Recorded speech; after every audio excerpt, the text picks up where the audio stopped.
Hello, আমি সুদীপ্ত। তোমরা দেখছো math matter and life YouTube channel. আমরা পরিমাপ অধ্যায়টা করছিলাম, ক্লাস 9-এর প্রথম অধ্যায় থিওরি ডান। আমাদের এখন কি কাজ বাকি? আমাদের এখন বাকি হলো নিউমেরিক্যালস, ম্যাথমেটিক্যাল, গাণিতিক প্রবলেম, এগুলো টুকটাক সলভ করা। তো সেগুলো দেখা যাক। আচ্ছা, যে গাণিতিক প্রবলেমগুলো সলভ করবো সেগুলো খুব দারুণ, যেগুলো বিভিন্ন দিক থেকে আমরা কালেকশন করেছি। মোটামুটি 20-20টার মতন কোশ্চেন আছে। তো আমি চাইবো প্রত্যেকেই প্রশ্নগুলো টুকে তা খাতা সলভ করো। কিছু তোমাদের ছায়ার বইতে আছে, কিছু তোমাদের বিভিন্ন মানে বইতে আছে, সেখান থেকে কোশ্চেনগুলো নেওয়া। বেশিরভাগ কোশ্চেনই কোনো না কোনো পরীক্ষাতে রিপিট হয়েছে। সো এগুলো সলভ করা এবং বোঝাটা খুব দরকার। শুরু করা যাক। আচ্ছা, প্রথম প্রশ্নটি কি? প্রথম প্রশ্নটি হলো V equal to U plus A T বা ইউ প্লাস এফটি সমীকরণের মাত্রা সাহায্যে সমীকরণটির সত্যতা যাচাই করো। তো এই ধরনের কোশ্চেনে আমরা কি করব? বামপক্ষ ডানপক্ষ কি করতে হবে? আমাদের বামপক্ষ ডানপক্ষের প্রতিটি রাশির মাত্রা একই কিনা সেটা দেখতে হবে। যদি বামপক্ষের প্রতিটি রাশির মাত্রা ইকুয়াল টু ডানপক্ষের প্রতিটি রাশির মাত্রা হয়, তাহলে বলতে হবে সমীকরণটি কি সত্য, মাত্রাগতভাবে সত্য। আচ্ছা, প্রথমে দেখি আমরা কিসের মাত্রা বার করব? ভি এর মাত্রা। ভি কি? বেগের মাত্রা। আচ্ছা, ভি এর মাত্রা লিখবো না আমরা এটা। আমরা লিখবো কি? আমরা লিখবো ভি এর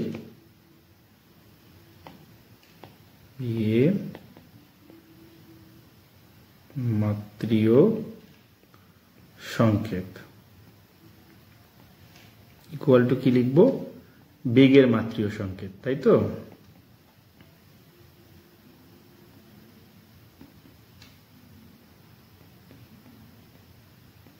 বেগ মানে কি? দৈর্ঘ্য বাই সময় বা অতিক্রান্ত দূরত্ব বাই সময়। মানে দূরত্বের মাত্রীয় সংকেত, দূরত্বের মাত্রা বাই কি? সময়ের মাত্রা, তাই তো? অর্থাৎ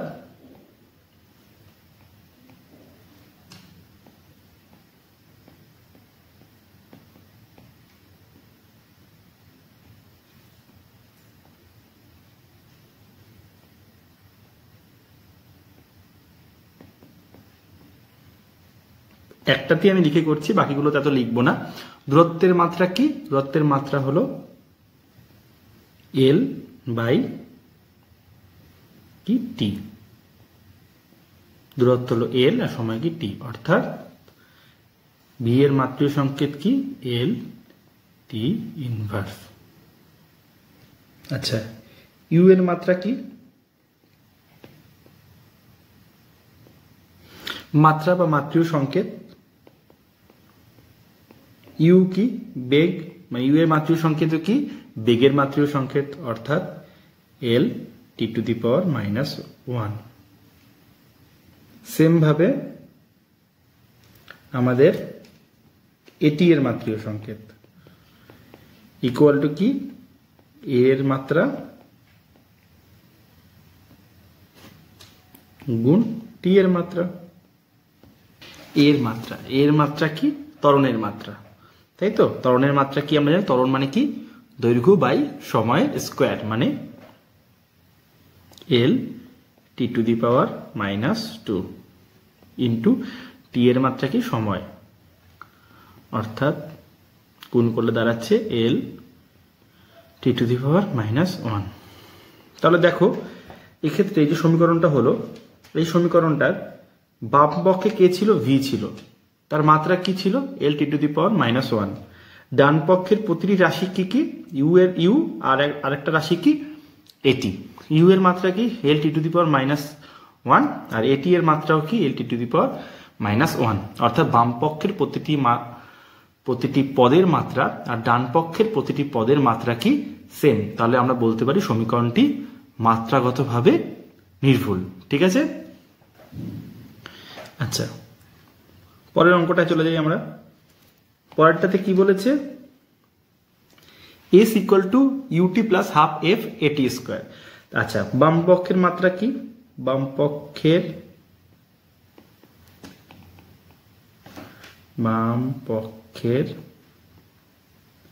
মাত্রা ইকুয়াল টু কি? এস এর মাত্রা। এস এর মাত্রা মানে মাত্রিক সংকেত, আমি বারবার করে বলছি, হ্যাঁ। ইকুয়াল টু কি, এস মানে কি দূরত্ব, দূরত্বের মাত্রা কি এল, দূরত্বের মাত্রিক সংকেত হলো এল। আচ্ছা, ডান পক্ষের মাত্রা ইকুয়াল টু কি, ইউটি এর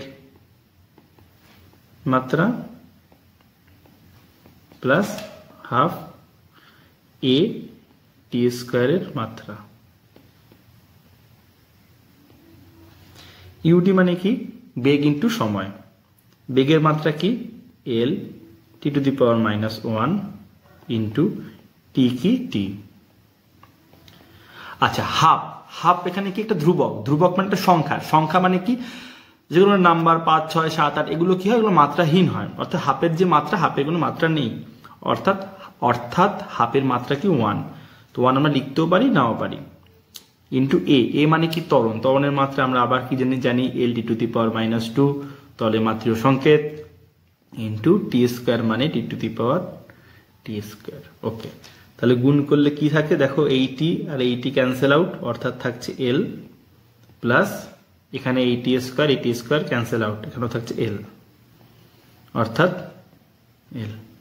তাহলে আমরা লিখতে পারি বাম পক্ষের মাত্রা ও ডান পক্ষের প্রতিটি পদের মাত্রা সেম, অর্থাৎ সমীকরণটি মাত্রাগতভাবে নির্ভুল। আচ্ছা, 3 নম্বরে চলে যাই। আচ্ছা, এখানে যে সমীকরণটা দিয়েছে, সমীকরণটা কি,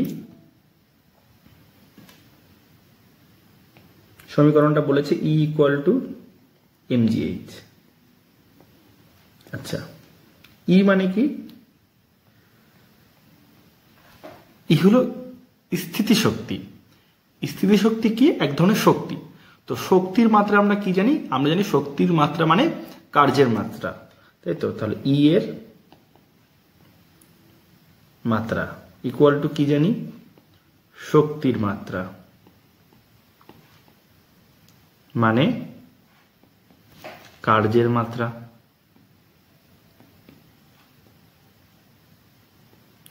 কার্যের মাত্রা মানে, কার্য মানে কি, বল ইন্টু সরণ, বল গুণ সরণ, তাহলে বলের মাত্রা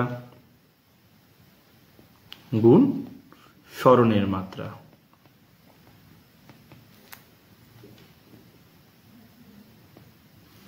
আচ্ছা, বল মানে কি, আমরা দ্বিতীয় অধ্যায়ে পড়ব নিউটনের গতিসূত্রে, বল মানে হলো ভর ইন্টু ত্বরণ। তাহলে বলের মাত্রা হলো ভরের মাত্রা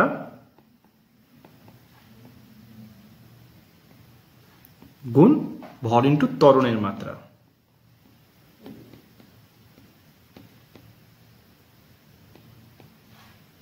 এটি কি বলের মাত্রার জায়গায় আমি লিখলাম, গুণ সরণের মাত্রা যেরকম ছিল।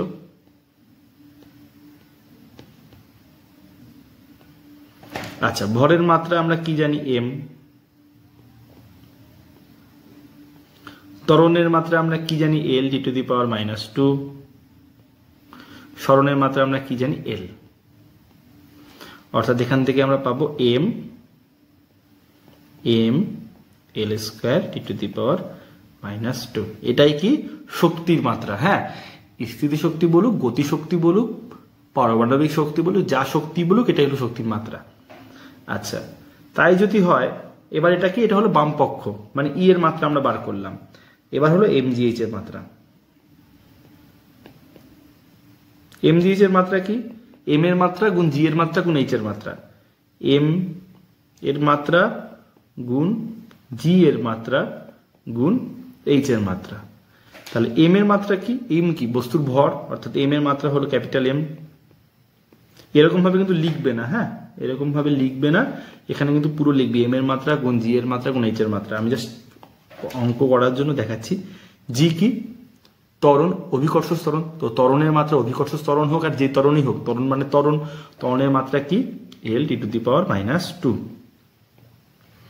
ইন্টু এইচ মানে উচ্চতা, উচ্চতা কি একটা দৈর্ঘ্য, দৈর্ঘ্যের মাত্রা কি তাহলে এল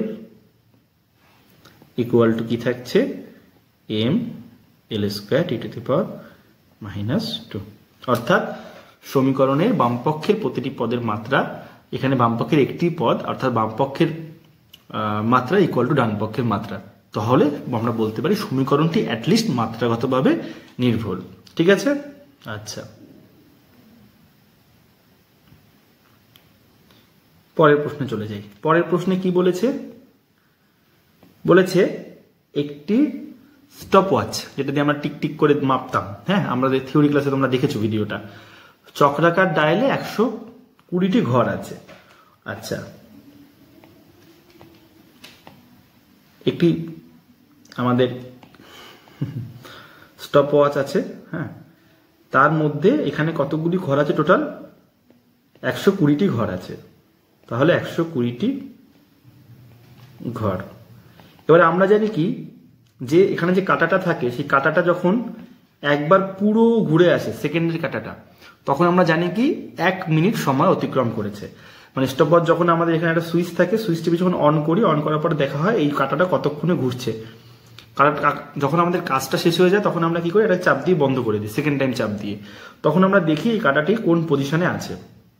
ঠিক আছে, আচ্ছা এই কাঁটাটির ধর্ম হলো এই কাঁটাটি 1 মিনিটে পুরোটা চক্রকার পথে ঘুরে আসে, 1 মিনিটে পুরোটা পথে ঘুরে আসে। অর্থাৎ আমি বলতে পারি 120টি ঘর, 120টি ঘর মানে কি পুরো রাস্তাটা, 120টি ঘর ঘুরতে কাঁটাটির সময় লাগছে কত, কাঁটাটির সময় লাগছে কত, 1 মিনিট বা 60 সেকেন্ড। আচ্ছা যদি তাই হয় তাহলে একটি ঘর ঘুরতে কতটা সময় লাগছে, একটি ঘর ঘুরতে সময় লাগছে 60/120 ইকুয়াল টু 2 হাফ 0.5 সেকেন্ড। অর্থাৎ ঘড়িটির লঘিষ্ঠ ধ্রুবক কত, ঘড়িটির লঘিষ্ঠ ধ্রুবক হলো 0.5 সেকেন্ড। কারণ কি, কোনো একটা যন্ত্রের সাহায্যে সর্বনিম্ন যে মান আমরা মাপতে পারি সেটি কি তার লঘিষ্ঠ ধ্রুবক। অর্থাৎ এই যে আমাদের স্টপওয়াচটা আছে তার থেকে আমরা সর্বনিম্ন কত মান মাপতে পারবো, 0.5 সেকেন্ড। অর্থাৎ এর লঘিষ্ঠ ধ্রুবক কত, 0.5 সেকেন্ড। আচ্ছা এবার চলে আসি 5 নাম্বার কোশ্চেনে। 5 নাম্বার কোশ্চেনে কি বলেছে, এক টুকরো তামার আয়তন নির্ণয়ের সময় দেখা গেল যে জলের প্রাথমিক লেভেল 21 মিলিলিটার। টুকরোটিকে জলে নিমজ্জিত করার পর দেখা গেল জলের লেভেল হলো 33 মিলিলিটার। টুকরোটির আয়তন কত? খুব সিম্পল কোশ্চেন। কি করেছে, একটা মাপক চোঙ আছে, ঠিক আছে, এই মাপক চোঙের মধ্যে যখন আমাদের যখন তামার টুকরোটা দেওয়া হয়নি তখন তাতে জলের লেভেল কত ছিল, তখন তাতে তরল তল ছিল 21 মিলিলিটার। অর্থাৎ এখানে আছে কি আমাদের 21 মিলিলিটার। এবার যখন ওই তরলের মধ্যে কি করেছে, একটা তামার টুকরোকে ইন্ট্রোডিউস করেছে, ভিতরে ফেলেছে, তখন কি হয়েছে, তরল তল বেড়েছে। বেড়ে কতটা হয়েছে, বেড়ে হয়েছে আমাদের এই যে এইটুকু বেড়েছে, বেড়ে হয়েছে আমাদের টোটালটা হয়েছে 33 মিলিলিটার। আচ্ছা টোটালটা 33 মিলিলিটার। তাহলে বলছে টুকরোটির আয়তন কত, তাহলে টুকরোটির আয়তন কত, নিশ্চয়ই এইটুকু টুকরোটির আয়তন, এইটুকু কত হবে, 33 মাইনাস 21 ইকুয়াল টু 12 মিলিলিটার। তাহলে যদি, আচ্ছা মিলিলিটারকে এভাবে লিখবো না, মিলিলিটার। আচ্ছা যদি আমাদের এটাকে ভদ্রভাবে লিখতে হয় তাহলে আমরা কি লিখব, আমরা লিখব বস্তুর আয়তন ইকুয়াল টু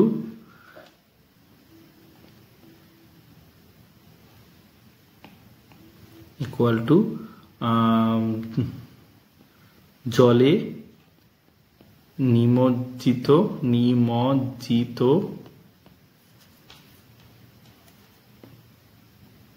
আচ্ছা বস্তুর আয়তন ইকুয়াল টু, আমরা লিখবো এরকম ভাবে লিখবো, বস্তুর আয়তন ইকুয়াল টু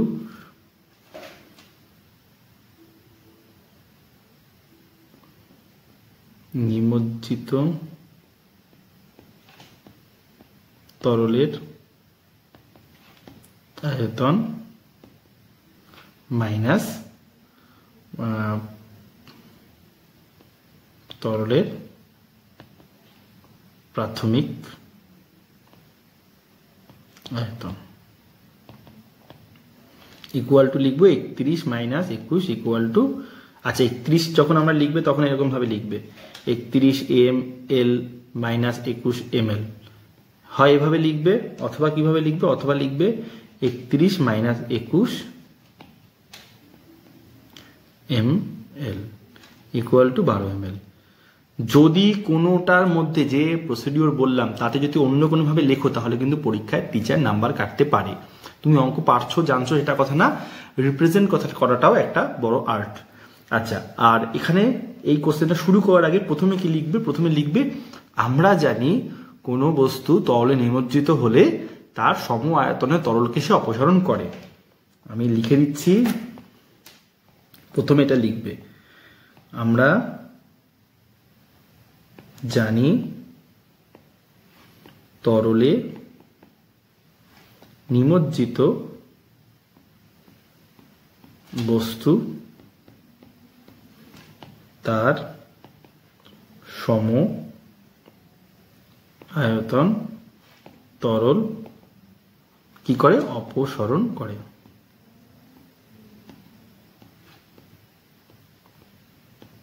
তাই তো, তারপর লিখবে সুতরাং বস্তুর আয়তন ইকুয়াল টু নিমজ্জিত তরলের আয়তন মাইনাস তরলের প্রাথমিক আয়তন। ঠিক আছে, যেন ভুল না হয়। আচ্ছা, তারপর আমরা পরের প্রশ্নে চলে যাই। এই তোমাদের প্রশ্নের উত্তর পুরোটা, তারপর পরের প্রশ্নে চলে যাই। দেখো বলেছে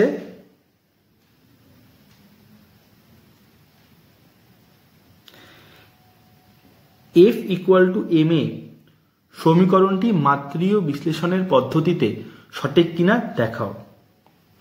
F ইকুয়াল টু ma মানে এটা আমাদের নিউটনের সেকেন্ড ল থেকে যে প্রুফটা পাই।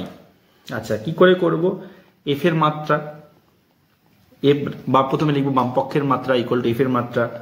তাহলে F এর মাত্রা কি, বা F এর মাত্রীয় সংকেত কি, F এর মাত্রীয় সংকেত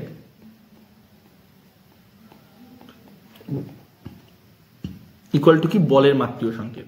তো আমরা বলের মাত্রীয় সংকেত অলরেডি পড়েছি, মানে কি বলের মাত্রীয় সংকেত কি, আচ্ছা লিখিয়ে দিই।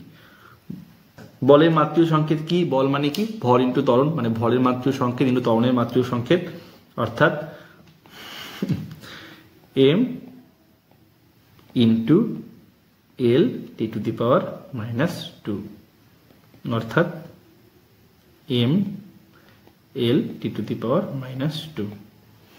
আচ্ছা, m এর মাত্রীয় সংকেত কি, m এর মাত্রা গুণ a এর মাত্রা। m এর মাত্রা কি, ক্যাপিটাল M, আর a এর মাত্রা কি, l T to the power minus 2, অর্থাৎ m l T to the power minus 2। ঠিক আছে। আচ্ছা, তারপরে প্রশ্নটা চলে আসি। একটি রৈখিক স্কেলের সাহায্যে একটি বস্তুর দৈর্ঘ্য পরিমাপ করে পাওয়া গেল 40 সেন্টিমিটার, দৈর্ঘ্য পরিমাপের শতকরা ত্রুটি কত। আচ্ছা,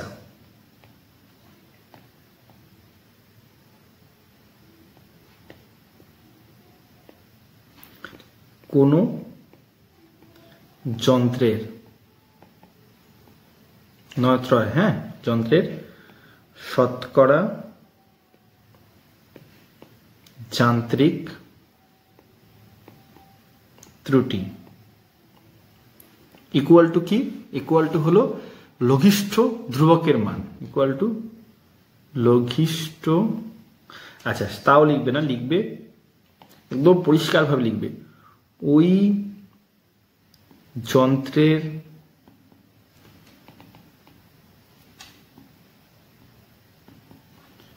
লঘিষ্ঠ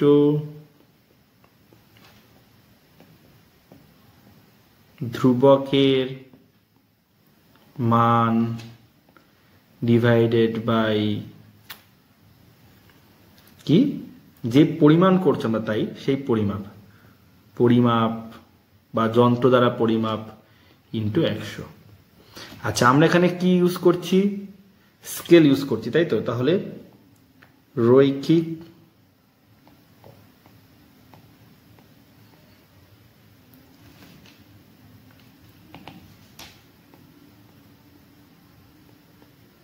স্কেলের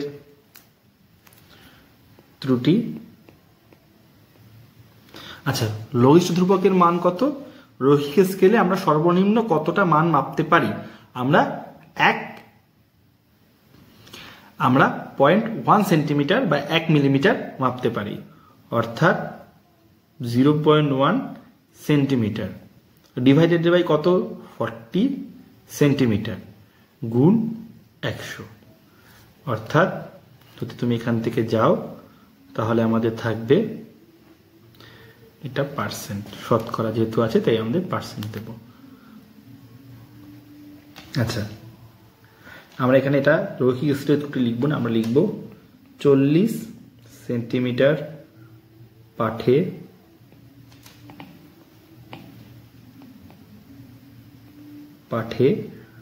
রৈখিক স্কেলের ত্রুটি। ঠিক আছে, এরকম ভাবে আমরা লিখবো। আচ্ছা, তারপরে আমরা ক্যালকুলেশনটা করি। আচ্ছা, 0.1 ইন্টু 100 মানে কি? 0.1 ইন্টু 100 মানে 10/40। কাটাকাটি গেল, এত সেমি। অর্থাৎ 1/4 মানে কি? মানে 1/4 মানে আমরা বলতে পারি 100/4। 100/4 মানে কত? 0.25, তাই তো? 0.25। আচ্ছা, সেন্টিমিটার লিখলাম কেন? 0.25 পার্সেন্টেজ। অর্থাৎ শতকরা ত্রুটি কত? 0.25%। আচ্ছা, ভালো কথা একটা জিনিস, সেটা হলো এই যে অঙ্কগুলো করছো ভুলেও ক্যালকুলেটর ইউজ করবে না। অ্যাটমোস্ট দরকার না পড়লে চেষ্টা করবে হাতে হাতে এই বয়স থেকে প্র্যাকটিস করতে, তাহলে তোমাদের অনেক বেশি এফিসিয়েন্সি বাড়বে। ঠিক আছে? আচ্ছা,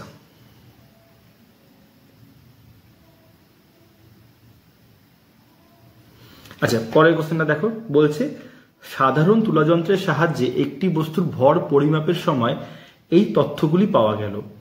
বাম তুলাপাত্রে রেখে তুলাদণ্ডটি আনুভূমিক রাখতে ডান পাত্রে এই বাটখালাগুলিকে রাখতে হয়। অর্থাৎ একটা তুলাযন্ত্র আছে, তার বাম দিকে রেখেছে বস্তু, আর ডান দিকে রেখেছে কি? বাটখারা। তার মধ্যে কোন কোন ভরের বাটখারা রেখেছে? এই ভরের বাটখারাগুলোকে রেখেছে। এবার বলছে এই বস্তুটার ভর কত। সাম্যাবস্থায় আমরা কি জানি? সাম্যাবস্থায়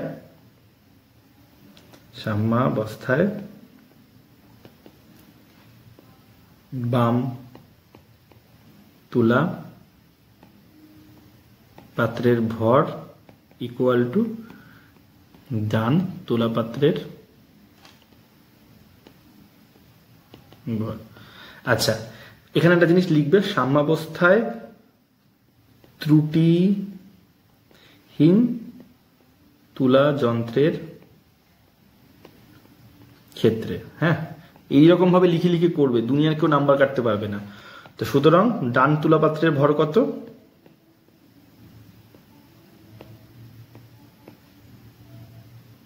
বাটখারার ভর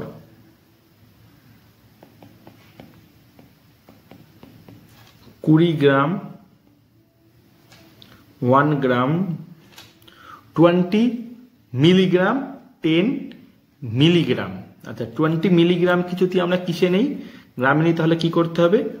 20/100, 100 না, 20/1000 দিয়ে ভাগ করতে হবে, মানে 1 গ্রাম ইকুয়াল টু 1000 মিলিগ্রাম, অর্থাৎ 0.02 গ্রাম। ঠিক আছে? আর 10 মিলিগ্রাম কত হবে? 20 মিলিগ্রাম ইকুয়াল টু, আর 10 মিলিগ্রাম ইকুয়াল টু কত? 10/1000 গ্রাম ইকুয়াল টু 0.01 গ্রাম। অর্থাৎ ভর কত হবে? ভর হবে 20 + 1 + 0.02 প্লাস 0.01 গ্রাম, অর্থাৎ 21.03 গ্রাম। এটি কি হবে? এটি হবে তুলাপাত্রের ভর। ঠিক আছে, তুলাপাত্রের বাটখারার ভর, মানে এটি বাটখারার ভর মানে কি? তুলাপাত্রের পরীক্ষাধীন বস্তুর ভর। আচ্ছা, 8টা কোশ্চেন গেল। 9 নম্বর কোশ্চেনে চলে আসি। আচ্ছা, এই কোশ্চেনটা দেখো, বলছে 1.5 গ্রাম পার সিসি ঘনত্বের 100 সিসি চিনির দ্রবণে আরো 100 সিসি জল মেশানো হলো, মিশ্রণটির ঘনত্ব কত? হজপজ হয়ে লাভ নেই। প্রথমে দেখো ঘনত্ব মানে কি। ঘনত্ব মানে ভর বাই আয়তন। আমাদের ঘনত্ব বার করতে দিয়েছে, মানে আমাদের ভরও দরকার, আয়তনও দরকার। এবার আমরা কোশ্চেনটা বুঝি। কি বলেছে? 1.5 গ্রাম পার সিসি ঘনত্বের 100 গ্রাম সিসি, 1.5 গ্রাম পার সিসি ঘনত্বের 100 গ্রাম চিনির দ্রবণ আছে। অর্থাৎ একটা পাত্রে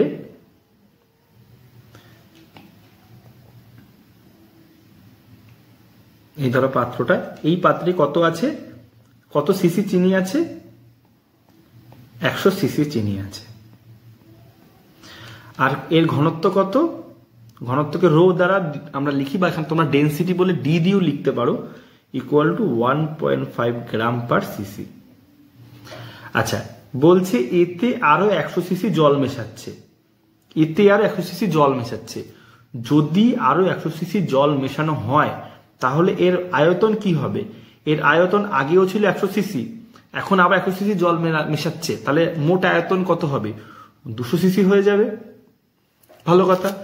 যেই এই জলটা মেশাবে তার আয়তন তো বাড়লো, তার মধ্যে কি হবে? একটা ভর অ্যাড হবে। কার ভর অ্যাড হবে? 100 সিসি জলের ভর অ্যাড হবে। আচ্ছা, প্রাথমিক ভর কত ছিল আমরা জানি না, মানে এই যে আয়তনটার যে ভর, সেই ভরটা আমরা কত, এই আয়তনটার ভর আমরা কত জানি না। এই আয়তনটার আমরা কি জানি? আমরা জানি আয়তন জানি, আর কি জানি? ঘনত্ব জানি। আয়তন ও ঘনত্ব দিয়ে এই জায়গাটার আমরা কি, এই জায়গাটার যে তরলটা আছে সেই তরলটার আমরা কি পেতে পারি? ভর পেতে পারি। আর এই 100 সিসি জল যেটা মেশানো হচ্ছে তার আয়তন তো 100 সিসি, আর তার ভর কত? তার ভর হলো 100 গ্রাম। কারণ আমরা জানি কি, জলের ঘনত্ব 1 গ্রাম পার সিসি, অর্থাৎ 100 সিসি জলের ভর কত? 100 গ্রাম। তাহলে আমরা যে জলটা মেশাচ্ছি সেই জলটার আমরা কি পেয়ে যাব? আমরা জলটার ভর পেয়ে যাব। এখানে যে জলটা আছে বা তরলটা আছে চিনির জল, সেটারও আমরা ভর পেয়ে যাব। তাহলে আমরা টোটাল ভরটা পেয়ে যাব, আর টোটাল আয়তন হলো 200 সিসি, সেটা দিয়ে ভাগ করব, আমাদের অঙ্ক হয়ে যাবে। তাহলে আমরা অঙ্কটা করি। দেখো, সব মুছে দিই, সুন্দরভাবে লিখি করি। ঘনত্ব ইকুয়াল টু ভর বাই আয়তন। 1.5 গ্রাম পার সিসি ঘনত্বের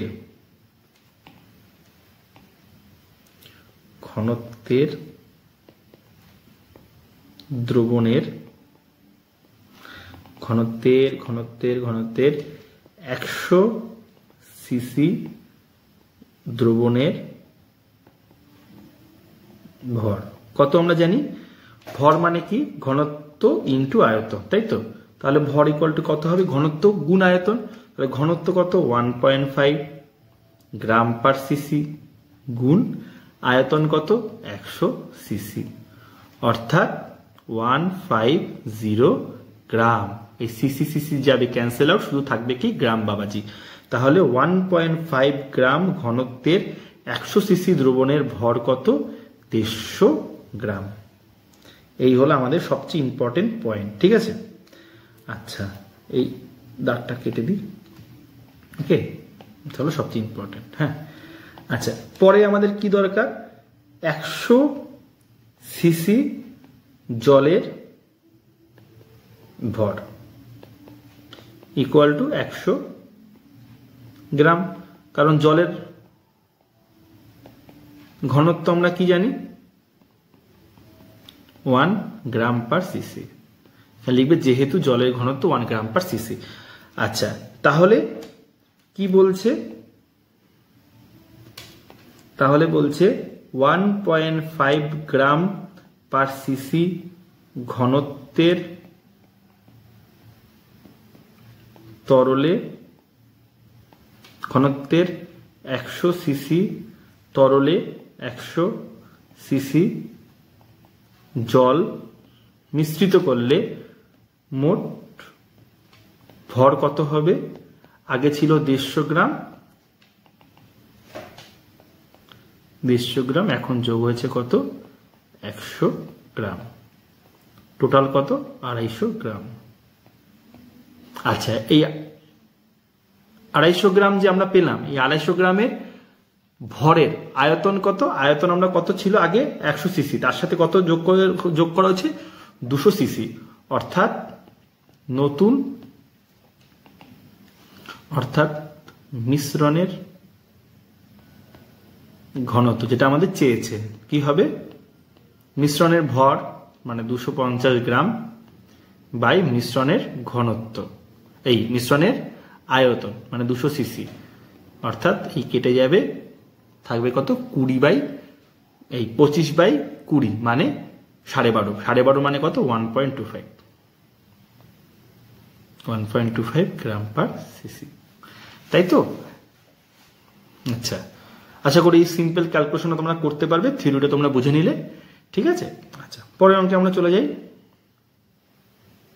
পরের অঙ্কে বলেছে 100 গ্রাম ভরের একটি নিরেট বলকে একটি মাপনী চোঙে থাকা 200 সিসি জলে পুরোপুরি ডুবিয়ে দিলে জলতলের পাঠ পাওয়া যায় 250 সিসি। বলটির উপাদানের ঘনত্ব কত? অত্যন্ত সোজা। ঘনত্ব মানে আমরা কি জানি? আবার একই কথা, ভর বাই আয়তন। কোন বলের আমাদের ঘনত্ব চেয়েছে? 100 গ্রাম ভরের বলের ঘনত্ব, অর্থাৎ ভর কত? 100 গ্রাম। আয়তন কত? বার করতে হবে। কি বলে দিয়েছে? বলে দিয়েছে আগে একটা মাপনী চোঙ ছিল, তাতে কতটা তরল ছিল? তাতে তরল ছিল 200 সিসি। যেই কি করেছে? যেই ওই বলটাকে ফেলেছে, আয়তন বেড়ে কত হয়েছে? আয়তন বেড়ে হয়েছে 250 সিসি। অর্থাৎ আয়তন বৃদ্ধি কত পেয়েছে? আয়তন বৃদ্ধি পেয়েছে 250 মাইনাস 200 ইকুয়াল টু 50 সিসি। এবার আমরা জানি কি, কোনো তরলে কোনো বস্তুকে যদি নিমজ্জিত করে তার সমপরিমাণ আয়তন সে অপসরণ করে, অর্থাৎ বস্তুর আয়তন কত? 50 সিসি, অর্থাৎ 2 গ্রাম পার সিসি। অত্যন্ত সহজ একটি অঙ্ক, ঠিক আছে? যখন করতে হবে পুরোটা লিখে করতে হবে। আচ্ছা, পরের প্রশ্নে চলে যাই। বলছে একটি ব্যাকটেরিয়ার আকার 0.5 মাইক্রোমিটার, মানে একটা দৈর্ঘ্য দ্বারা বোঝাচ্ছে। দৈর্ঘ্য মানে কি? বেসিক্যালি কিছুই না, ব্যাকটেরিয়াটার ব্যাস। এটা ব্যাকটেরিয়া আছে, ব্যাকটেরিয়াটার ব্যাস কত? ব্যাস বলছে 0.5 মাইক্রোমিটার। মানে কি? মানে হলো 0.5 × 10⁻⁻6 মিটার। আমরা অলরেডি পড়েছি মাইক্রো আর মিটারে কি সম্পর্ক।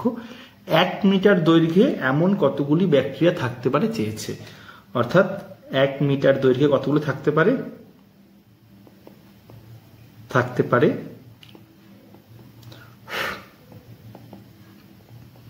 ইকুয়াল টু কি? 1 মিটার ডিভাইডেড বাই 0.5 × 10⁻⁻6 এত টি। আচ্ছা, যখন আমরা এরকম ভাবে লিখব, সংখ্যা যখন আমরা লিখছি তখন আমাদের একক লেখার দরকার নেই, নাহলে এখানে আবার সংখ্যা বাই ইনভার্স লিখতে হবে। যাই হোক, তো 1/0.5 × 10⁻6, যেহেতু পাওয়ারটা নিচে আছে উপরে গেলে উল্টে যায়। আচ্ছা, ইকুয়াল টু কত? 2 × 10⁻6 টি। কারণ 1কে 0.5 দ্বারা ভাগ করলে কত থাকে? 2 থাকে। আচ্ছা, চলো, সোজা অঙ্ক ছিল। আচ্ছা, তারপরের প্রশ্নে দেখি, বলেছে K equal to L T M T to the power 2 M T cube. সমীকরণটিতে টি হলো সেকেন্ড, কে হলো মিটার পার সেকেন্ড। এই কে এর একক কি? Metre per second. টি এর একক কি? সেকেন্ড। যদি হয় তাহলে এল আর এন এর একক নির্ণয় করো, অর্থাৎ এল আর এন এর একক নির্ণয় করতে চেয়েছে। আচ্ছা, কি বলেছে? একটা সমীকরণ দিয়ে দিয়েছে, সমীকরণটি আমরা লিখি। সমীকরণটি বলেছে K L T M T to the power T square N T cube. সমীকরণটি দিয়ে দিয়েছে। সমীকরণটিতে কে এর আমাদের কি বলে দিয়েছে? একক বলে দিয়েছে। কে এর একক কি? Metre per second. টি এর একক বলে দিয়েছে সেকেন্ড। এই টি এর একক তাহলে কি হবে? Second square. এই টি কিউবের একক তাহলে কি হবে? সেকেন্ড কিউব, তাই তো, সেকেন্ড। আচ্ছা, বলে দিয়েছে, জানতে চেয়েছে কি? জানতে চেয়েছে এল, এম আর এন, এই তিনজনের কি জানতে চেয়েছে? একক চেয়েছে। আচ্ছা, যখন আমরা কোশ্চেনটা করবো তখন তো এরকম গোড্ডা গোড্ডা করে লিখবে না, তখন একদম পরিষ্কার সুন্দরভাবে লিখবে। কি লিখবে? লিখবে সমীকরণটির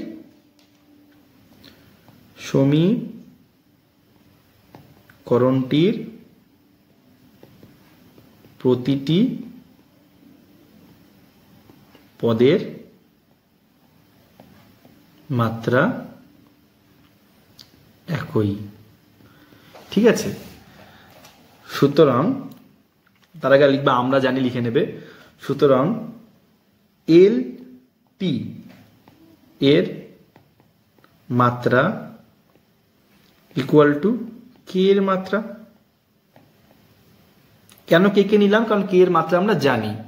কে এর মাত্রা কি? Metre per second. আচ্ছা, এখানে মাত্রাও দরকার নেই, এখানে আমাদের একক দিয়ে করতে হবে। তাহলে আমাদের এখানে প্রতিটি জায়গায় যেখানে যেখানে মাত্রা লিখেছো, মাত্রা লেখারও দরকার নেই, আমাদের পাতিখানে একক লিখলেই হবে। একক একক ইকুয়াল টু কি লিখতে পারি? আমরা লিখতে পারি এল এর একক গুণ টি এর একক equal to metre per second. আচ্ছা, ভালো কথা, এখানে একটা জিনিস, এখানে আমি মাত্রা লিখেছি, তো মাত্রা না, এটাও হবে একক। তাহলে এল এর একক কি থাকছে? তাহলে এল এর একক হচ্ছে কি? এল এর একক হচ্ছে এম পাই। আচ্ছা, টি এর একক কি? সেকেন্ড। তাহলে সেকেন্ড গুণ সেকেন্ড বা মিটার পার সেকেন্ড স্কোয়ার। আচ্ছা, কারণ কি আমরা এখানে লিখতে পারি। আচ্ছা, একটা লাইন জাম করলাম, তাহলে জাম করার দরকার নেই তোমাদের অনেকে। এল এর একক গুণ টি এর একক কি? Second, equal to metre per second, অর্থাৎ এল এর একক মিটার পার সেকেন্ড স্কোয়ার। ঠিক আছে, কোনো জাম না করে করলাম। আচ্ছা, তারপরেরটাতে আমরা চলে আসি। কি আসি? M T square. তাহলে এম টি স্কোয়ার এককও কি হবে? কে এর একক, অর্থাৎ আমরা লিখতেই পারি এম টি স্কোয়ারের একক কি? Metre per second. মানে এম এর একক গুণ টি স্কোয়ারের একক। টি স্কোয়ার একক কি? Second square, equal to metre per second, অর্থাৎ এম এর একক কি? Metre per second cube. সেকেন্ডটা এদিকে চলে গেল, তাই তো। আচ্ছা, এন চলে আসে, এবার এম চলে গেল, তারপর থাকলো কি বাকি? এন বাকি থাকলো, N T cube. N T কিউবের একক মিটার পার সেকেন্ড, তাই তো। যখন তোমরা এরকম লিখবে না, এরকম ভালোভাবে পরিষ্কার করে না, মিটার পার সেকেন্ড লিখো। ইকুয়াল টু কি? এন এর একক গুণ টি কিউবের একক, মানে সেকেন্ড কিউব। ইকুয়াল টু কি এই মিটার পার সেকেন্ড, অর্থাৎ এন এর একক কি, এন এর একক equal to metre per second to the power 4। ঠিক আছে, তো আমাদের এইটা পুরোটা হয়ে গেল। আচ্ছা, এখানে একটু জাম্প হলো, আবার জাম্প হলে আবার সমস্যা। সেকেন্ড ইকুয়াল টু, জায়গা একটু কম আছে তো, equal to metre per second second cube, তাহলে এন এর একক ইকুয়াল টু মিটার পার, এই সেকেন্ড আর এখানে সেকেন্ড আছে, এখানে সেকেন্ড কিউব আছে, অর্থাৎ সেকেন্ড গুণ সেকেন্ড কিউব, অর্থাৎ metre per second to the power 4। ঠিক আছে, এটাই হলো কি আমাদের এন এর একক। ওকে, আচ্ছা, তাহলে প্রতিটি রাশির আমাদের একক নির্ণয় করা হয়ে গেল। ঠিক আছে, আচ্ছা, পরের প্রশ্নটা দেখো। পরের প্রশ্নে বলেছে এক্স ওয়াই জেড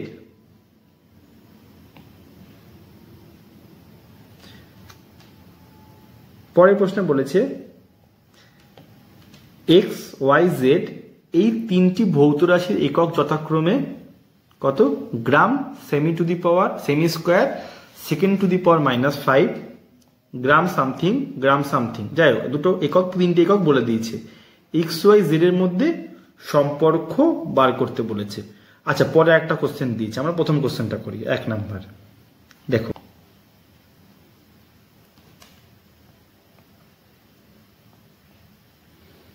এক্স এর একক গ্রাম, সেমি স্কোয়ার ইন্টু সেকেন্ড,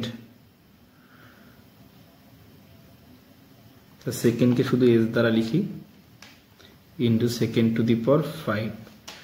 আচ্ছা, ওয়াই এর একক কি, গ্রাম সেকেন্ড। আচ্ছা, জেড এর একক কি, গ্রাম, সরি গ্রাম নেই, semi second to the power -2। আচ্ছা, একটা ভুল হয়েছে, এখানে শুধু আছে গ্রাম, এক্স এর একক গ্রাম গুণ সেমি স্কোয়ার, আর নিচে আছে সেকেন্ড টু দি পাওয়ার 5। আচ্ছা, এবার খুব ভালো করে দেখো।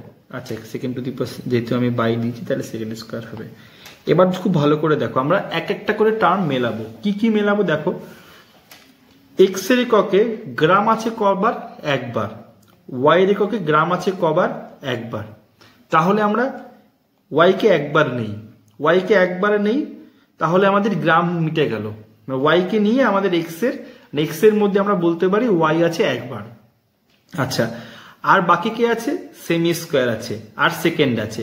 সেমি স্কোয়ার কোথায় আছে, সেমি স্কোয়ার এখানে আছে, নেই, কোথায় আছে, সেমি এখানে আছে। তাহলে এই সেমিকে আমাদের যদি সেমি স্কোয়ার করতে হয় তাহলে কতবার করতে হয়, 2 বার করতে হয়। অর্থাৎ এক্স এর মধ্যে ওয়াই আছে একবার, জেড আছে 2 বার। কখন 2 বার, যদি সেমি স্কোয়ার হয়। আচ্ছা, ধরো সেমি স্কোয়ার তো হয়ে গেল, তাহলে কি আমাদের সেকেন্ডটা মেলে? দেখো, এক্স এর মধ্যে সেকেন্ড আছে কবার, একবার, ওয়াই এর মধ্যে সেকেন্ড আছে কবার, 2 বার। এবার যদি আমরা ওয়াই না জেড এর মধ্যে সেকেন্ড আছে 2 বার, এবার যদি আমরা জেড এর স্কোয়ার করি তাহলে আমাদের সেকেন্ড কত হয়ে যাবে, 4 বার। অর্থাৎ 4 আর 1 5 মিলে যাচ্ছে। অর্থাৎ আমরা যদি লিখি ওয়াই গুণ জেড এর একক, ওয়াই গুণ জেড স্কোয়ারের একক, তাহলে আমাদের থাকবে কত, গ্রাম সেমি ইন্টু সেমি পার সেকেন্ড স্কোয়ারের স্কোয়ার, অর্থাৎ গ্রাম সেমি square second to the power 5। মিলছে? এই দেখো মিলছে। অর্থাৎ আমরা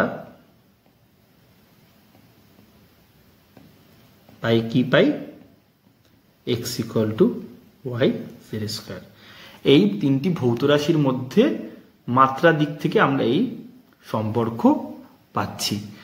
আচ্ছা, মাত্রার দিক থেকে না, এককের দিক থেকে। মাত্রার দিক থেকে হলে ভুল হতে পারতো, এককের দিক থেকে বলি সঠিক একদম। আচ্ছা,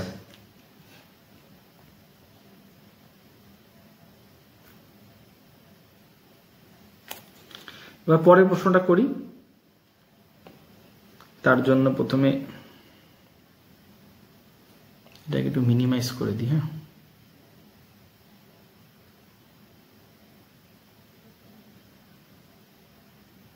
বাবা মিনিমাইজ হচ্ছে না, ডিলিট করে দিই। সবাই দেখে নিয়েছো, ডিলিট করে দিচ্ছি। একবার স্ক্রিনশট নিয়ে নাও সবাই, ঠিক আছে? এবার ডিলিট করে দিলাম।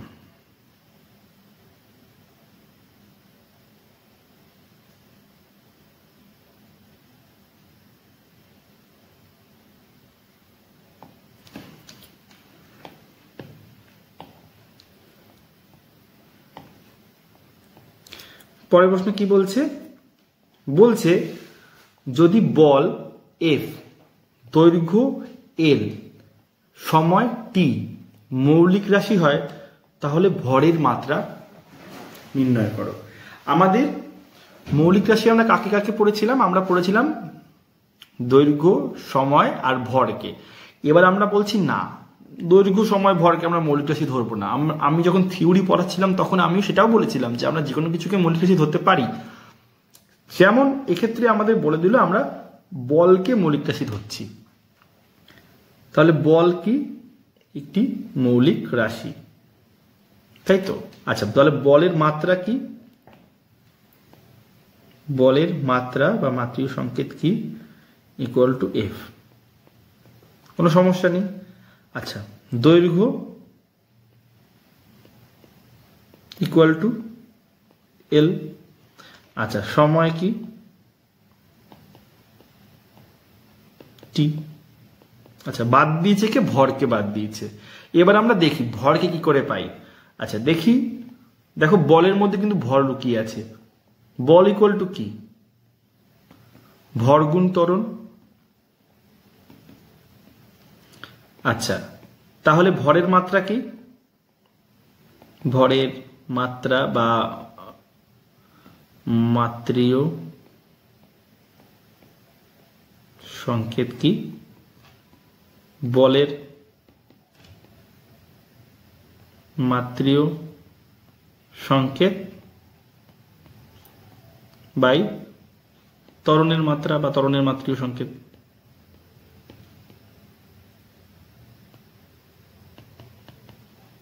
অর্থাৎ বলের মাত্রীয় সংকেত আমরা কি বললাম? এম। ত্বরণের মাত্রীয় সংকেত আমরা কি জানি? ত্বরণ মানে এল টি টু দি পাওয়ার -2।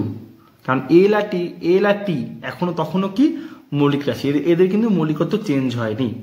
অর্থাৎ বলের মাত্রীয় সংকেত হলো F L T to the power 2, L inverse F L inverse T to the power 2। -2 ছিল, উপরে গিয়ে +2 হয়ে যাবে। আচ্ছা, যদি আমার কোথাও ক্যালকুলেশনে ভুল হয় তাহলে নিজের একটু শুধরে নিও আর কমেন্ট বক্সে দেখিয়ে দিও, ঠিক আছে? ক্যালকুলেশনে ভুল হতেই পারে, I am not a god. আচ্ছা, অঙ্কগুলো আমার সামনে করাও নেই। আচ্ছা, তাহলে ভরের মাত্রীয় সংকেত। আচ্ছা, ভরের মাত্রীয় সংকেত আমরা পেলাম। আর যদি বলে ভরের মাত্রা কত, তাহলে আমরা লিখব ভরের মাত্রা বলে 1, দৈর্ঘ্যে -1 আর সেকেন্ডে 2। ঠিক আছে, এরকম বানান করে লিখবো যদি মাত্রা চায়। হ্যাঁ, সাধারণত এই ধরনের কোশ্চেনে মাত্রা বলতে মাত্রীয় সংকেত কি বোঝায়, কিন্তু টু বি মোর প্রেসাইজ আমরা কিন্তু পরের লাইনটাও লিখব। ঠিক আছে?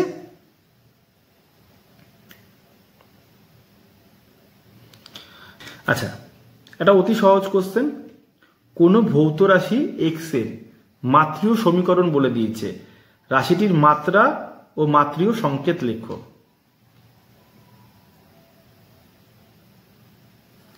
আচ্ছা, কি লিখবে? মাত্রীয় সংকেত হলো এটা, লিখবে রাশিটির মাত্রীয় সংকেত ইকুয়াল টু এই পুরোটা লিখবে। আর যখন মাত্রা চাইবে তখন কি লিখবে? কোশ্চেন আমি দিয়েছি এই কনসেপ্টের জন্য, লিখবে মাত্রা লিখবে দৈর্ঘ্যে 2, সরি ভরে 2, রাশিটির মাত্রা হলো ভরে 2। আচ্ছা, রাশিটির মাত্রা লিখে দিচ্ছি আমি।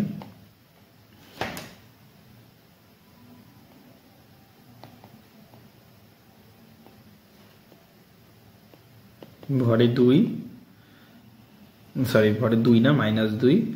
আচ্ছা, দৈর্ঘ্যে কত 3 আর সময়ে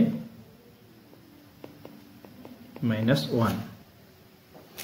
পরেরটায় দেখো, পরেরটায় বলছে m1 ও m2 ভরের দুটি বস্তুকণা পরস্পর r দূরত্বে থাকলে তাদের মধ্যে আকর্ষণ বল, এই আকর্ষণ বল F = g/m/r²। এটা হলো আমাদের নিউটনের মহাকর্ষ সূত্র থেকে আমরা পাই, অত জানার দরকার নেই। আমাদের বলে দিয়েছে, একটা সমীকরণ বলে দিয়েছে, কোশ্চেনটা আমি সেই পড়লাম না। F = g/m1m2r², একটা সমীকরণ বলে দিয়েছে। বলছে m1 ভরের একটা বস্তু আর m2 ভরের একটা বস্তু যদি পরস্পর থেকে কত r দূরত্বে থাকে, তাহলে তাদের মধ্যে অভিকর্ষীয় আকর্ষণ বল কত হবে? F = g/m1m2r²। এবার বলেছে এখানে জিটা কি, জিটা হলো আর কিছুই না, জি হলো একটি ধ্রুবক। এবার বলছে এই ধ্রুবকের মাত্রীয় সংকেত নির্ণয় করো। তাহলে কি করব আমরা? জি এর মাত্রীয় সংকেত মানে কি, জি = কি লিখবো আমরা? এফ এর মাত্রীয় সংকেত গুণ r² এর মাত্রীয় সংকেত বাই m1 এর মাত্রীয় সংকেত গুণ m2 এর মাত্রীয় সংকেত = কি, এফ এর মাত্রীয় সংকেত কত? আমরা জানি এফ এর মাত্রীয় সংকেত কি, এফ মানে একটা বল মানে, আর আমি বল মানে কি লিখবো না, ডাইরেক্ট লিখবো বল মানে m(l)(t⁻⁻2) ইন্টু আর মানে দূরত্ব মানে l² by m into M. প্রথম এম মানেও বস্তুর ভর, তার মাত্রা কত এম, ক্যাপিটাল এম। তার পরেরটাও বস্তুর ভর, মাত্রা হলো ক্যাপিটাল এম। তাহলে এখান দিয়ে কাটাকাটি গেলে দেখো, কাটাকাটি আমি করবো না, তোমায় দেখাচ্ছি। এম ক্যান্সেল আউট হবে, l³ হবে, আর এমটা উপরে গিয়ে -1 হয়ে যাবে, অর্থাৎ m−1 l³⁻²। এটাই হলো আমাদের কিসের, জি এর মাত্রীয় সংকেত। আচ্ছা, তারপরে প্রশ্নটা দেখো, তারপরে প্রশ্নটা হলো মাত্রা বিশ্লেষণের সাহায্যে দেখাও 1 নিউটন = 10⁵ ডাইন। আচ্ছা, এই 10⁵ দিন এটাকে আরেকটা জিনিসও বলা হয়, কি বলা হয়? রূপান্তর গুণক।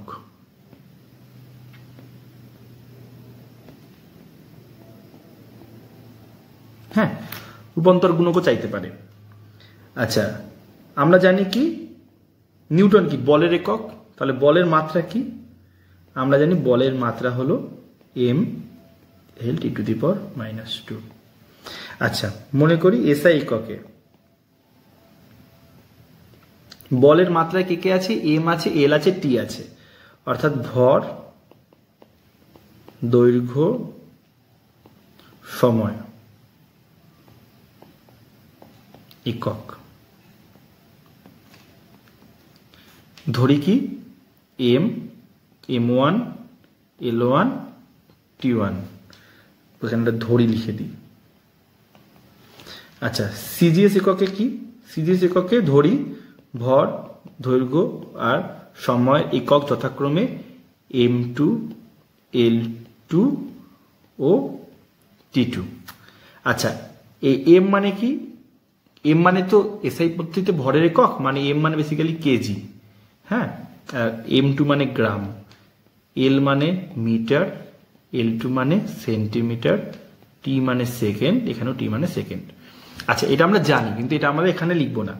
আচ্ছা, লেখার সময় কিভাবে করব সেটা আমরা দেখাচ্ছি। হ্যাঁ, ধরি 1 নিউটন = x ডাইন। আচ্ছা, যদি তাই হয় বলের মাত্রা দিয়ে কি লেখা যায়? বলের মাত্রা থেকে, বলের মাত্রা অনুযায়ী কি লেখা যায়?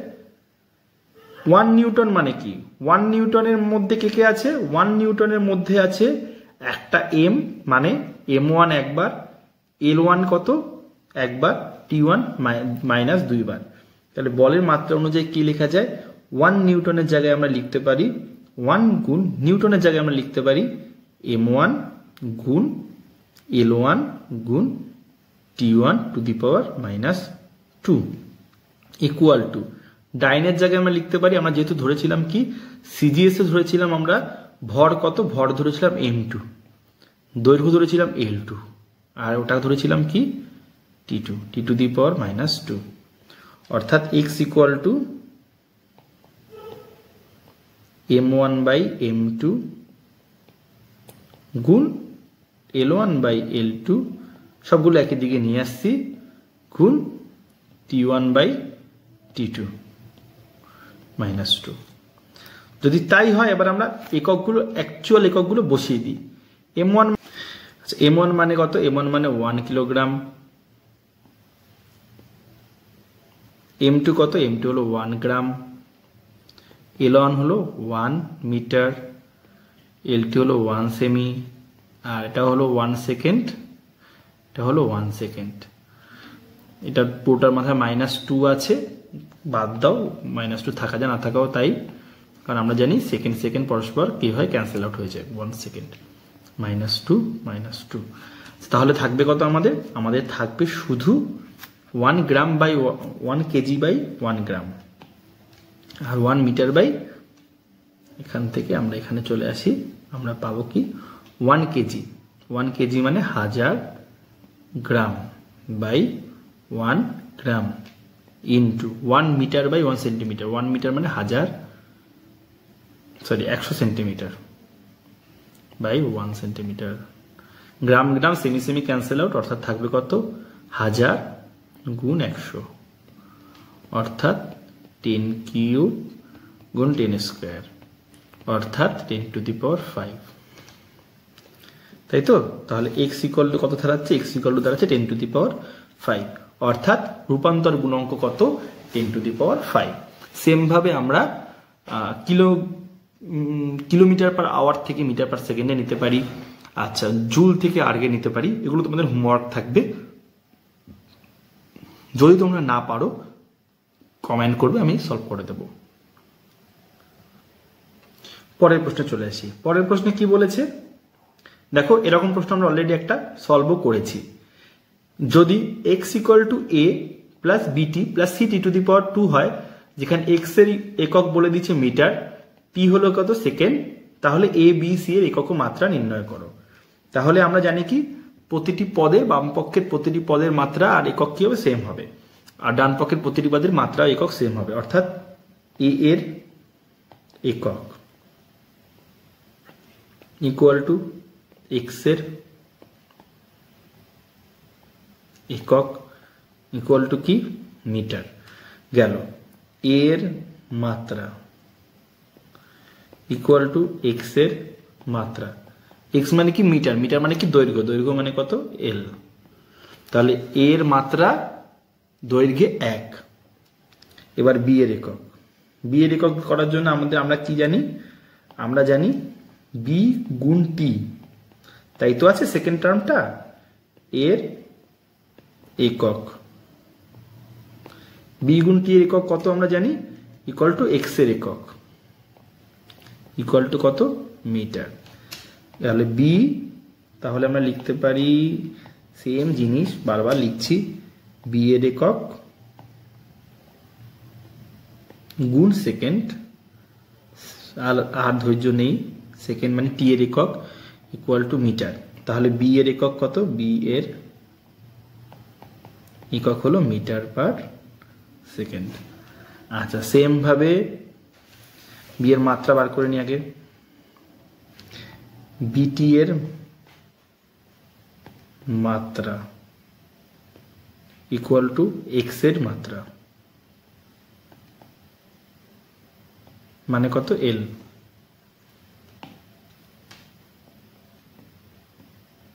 bt এর মাত্রা কত? b এর মাত্রা গুণ t এর মাত্রা মানে কত? ক্যাপিটাল T, মানে t যেহেতু সেকেন্ড, তাই তো, ইকুয়াল টু l, অর্থাৎ বি এর মাত্রা কত, বি এর মাত্রা হলো এল t⁻⁻1। আচ্ছা, এবার এটা হলো বেসিক্যালি মাত্রীয় সমীকরণ, সেখানে মাত্রীয় সংকেত হলো এল t⁻⁻1 আর মাত্রা হলো দৈর্ঘ্য 1 সময় -1। আচ্ছা, সেম ভাবে CT² এর একক কি, একক হলো মিটার, তাহলে সি এর একক কি, মিটার বাই t² এর একক, মানে মিটার পার সেকেন্ড স্কোয়ার। আর মাত্রা কি, সি এর মাত্রা গুণ t² এর মাত্রা, মানে t² এর মাত্রা ইকুয়াল টু কি, এক্স এর মাত্রা, তাই তো, এক্স এর মাত্রা মানে কি এল, ইকুয়াল টু সি এর মাত্রা কি এল t⁻⁻2, as simple as that. আচ্ছা, তারপর 18 নম্বর চলে যাই।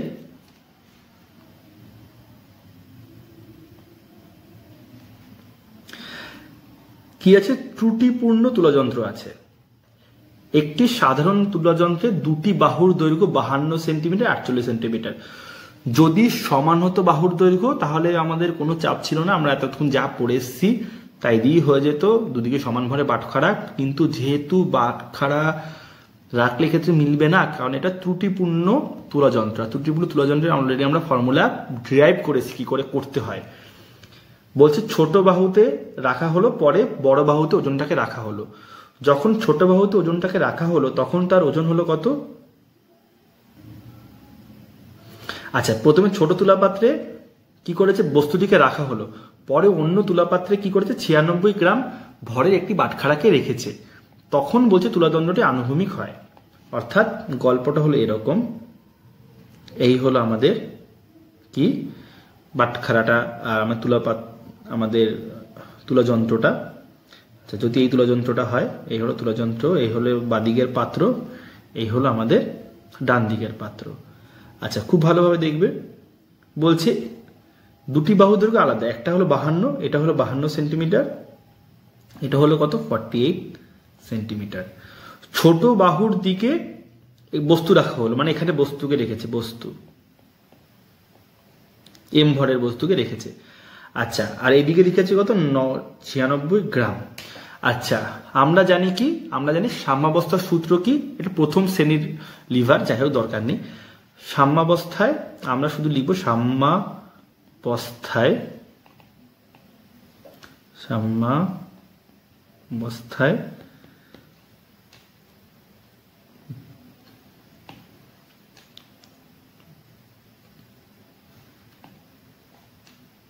বাদিকের তুলা পাত্রের ভর ইন্টু বা বাহুর দৈর্ঘ্য ইকুয়াল টু ডান দিকের তুলা পাত্রের মোট ভর ইন্টু ডান বাহুর দৈর্ঘ্য। ঠিক আছে। আচ্ছা, কেন হয়? কারণ দুদিকে মোমেন্ট সেম করতে হয়, আমরা থিওরি লেকচার অলরেডি পড়ে এসেছি। তাহলে বাঁ দিকে তুলাপাত্রের মোট ভর কত? 96 গ্রাম।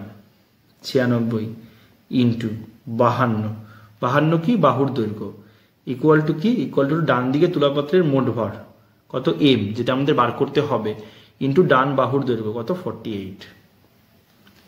তাহলে এম ইকুয়াল টু কত 96 গুণ 52 বাই 48। 48 দিয়ে 96কে ভাগ দিলে থাকে 2, 52 দুগুণ 104, তাহলে 104 গ্রাম। এটাই কি বস্তুর প্রকৃত ভর। ওকে। আচ্ছা আচ্ছা, বাদ দিকে তুলাপাত্রের মোট ভর লিখলে মনে হতে পারে তুলাপাত্র প্লাস বস্তুর ভর, কিন্তু যেহেতু তুলাপাত্র দুদিকেই ভরে সমান, যেহেতু বলার নেই, তাই আমরা এখানে ডাইরেক্ট বস্তুর ভর বার করতে পারবো, আর একদিকে ডাইরেক্ট 96 লিখবো। যদি বলতো তুলাপাত্র দুটোরও ভর আলাদা আলাদা, তখন কিন্তু আমাদের তুলাপাত্র দুটোর ভরকেও অ্যাকাউন্টে নিতে হতো। মানে তখন আমাদের সমীকরণটা এরকম থাকতো, 96 জায়গায় আমরা লিখতাম M1 প্লাস M কি লিখতাম L0 L1 M তাই লিখতাম, ইন্টু লিখতাম এই ডিস্টেন্সকে আমরা কি দ্বারা ডিনোট করতাম, মনে করো ধরো এক্স, আর ওদিকে লিখতাম এম এম যোগ L2 গুণ ওয়াই, এরকম লিখতাম। যেখানে M1 হলো কি যে বাটখারা রাখছে সেই বাটখারার ভর, L1 হলো কি বাঁদিকে তুলাপাত্রের ভর, এক্স হলো গিয়ে বাঁদিকের তুলাপাত্রের বাহুর দৈর্ঘ্য, এম হলো ডান দিকের বস্তুর ভর, L2 হলো ডান দিকের তুলাপাত্রের ভর, আর ওয়াই হলো গিয়ে কি ডান বাহুর দৈর্ঘ্য। তখন আমাদের এই সমীকরণটা ইউজ করতে হতো, ঠিক আছে। সেটা আমাদের এখানে করতে হচ্ছে না, কারণ এখানে L1 আর L2 সেম আমরা ধরে নিচ্ছি, কারণ এখানে তুলাপাত্রের ভর আলাদা সেটা কিন্তু বলা নেই। বলা না থাকলে আমরা ধরে নেব তুলাপাত্রের ভর সেম। আচ্ছা চলো, যদি তুলা পাত্রে গন্ডগোল থাকতো তাহলে এই ফর্মুলা ইউজ করতাম, ঠিক আছে। আচ্ছা চলো, আচ্ছা আরো কিছু অঙ্ক আমরা করি, ঠিক আছে। এটা অন্য একটা বই দিয়ে নেওয়া কিছু অঙ্ক, এই অঙ্কগুলো বেশ সোজা। ওকে, কি বলেছে দেখো, কিছু অঙ্ক মুখে মুখে হয়ে যাবে। একটি জলের ট্যাঙ্কের দৈর্ঘ্য প্রস্থ উচ্চতা বলে দিয়েছে। আচ্ছা, যদি আমরা জানি আয়ত ঘনকাকার কোনো বস্তু থাকে, আয়ত ঘনকাকার কোনো বস্তুর আমরা কি জানি, আমাদের ক্ষেত্রফলের ফর্মুলা আমরা জানি, এই আয়তনের ফর্মুলা আমরা জানি। আয়তনের ফর্মুলা কি হবে, দৈর্ঘ্য গুণ প্রস্থ গুণ উচ্চতা, তাই তো। তাহলে আমাদের ঘনত্ব কত হবে, দৈর্ঘ্য গুণ প্রস্থ গুণ উচ্চতা, আয়তন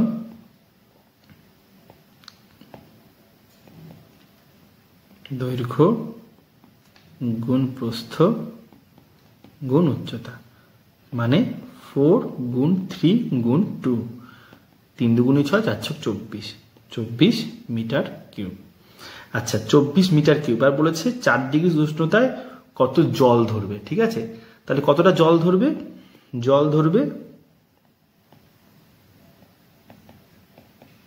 24 মিটার কিউব। আচ্ছা, জলের আয়তনের ফর্মুলা, জলের আয়তনের একক আমরা কি বলেছি, জলের আয়তন হলে সাধারণত আমরা লিটারে প্রকাশ করি। এবার আমরা জানি কি 1 মিটার কিউব মানে কত লিটার, 1000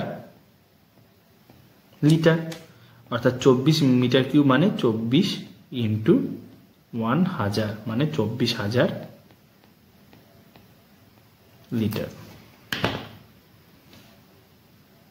আচ্ছা, যদি আমরা ডাইরেক্ট ফর্মুলা দিয়ে করতে চাই,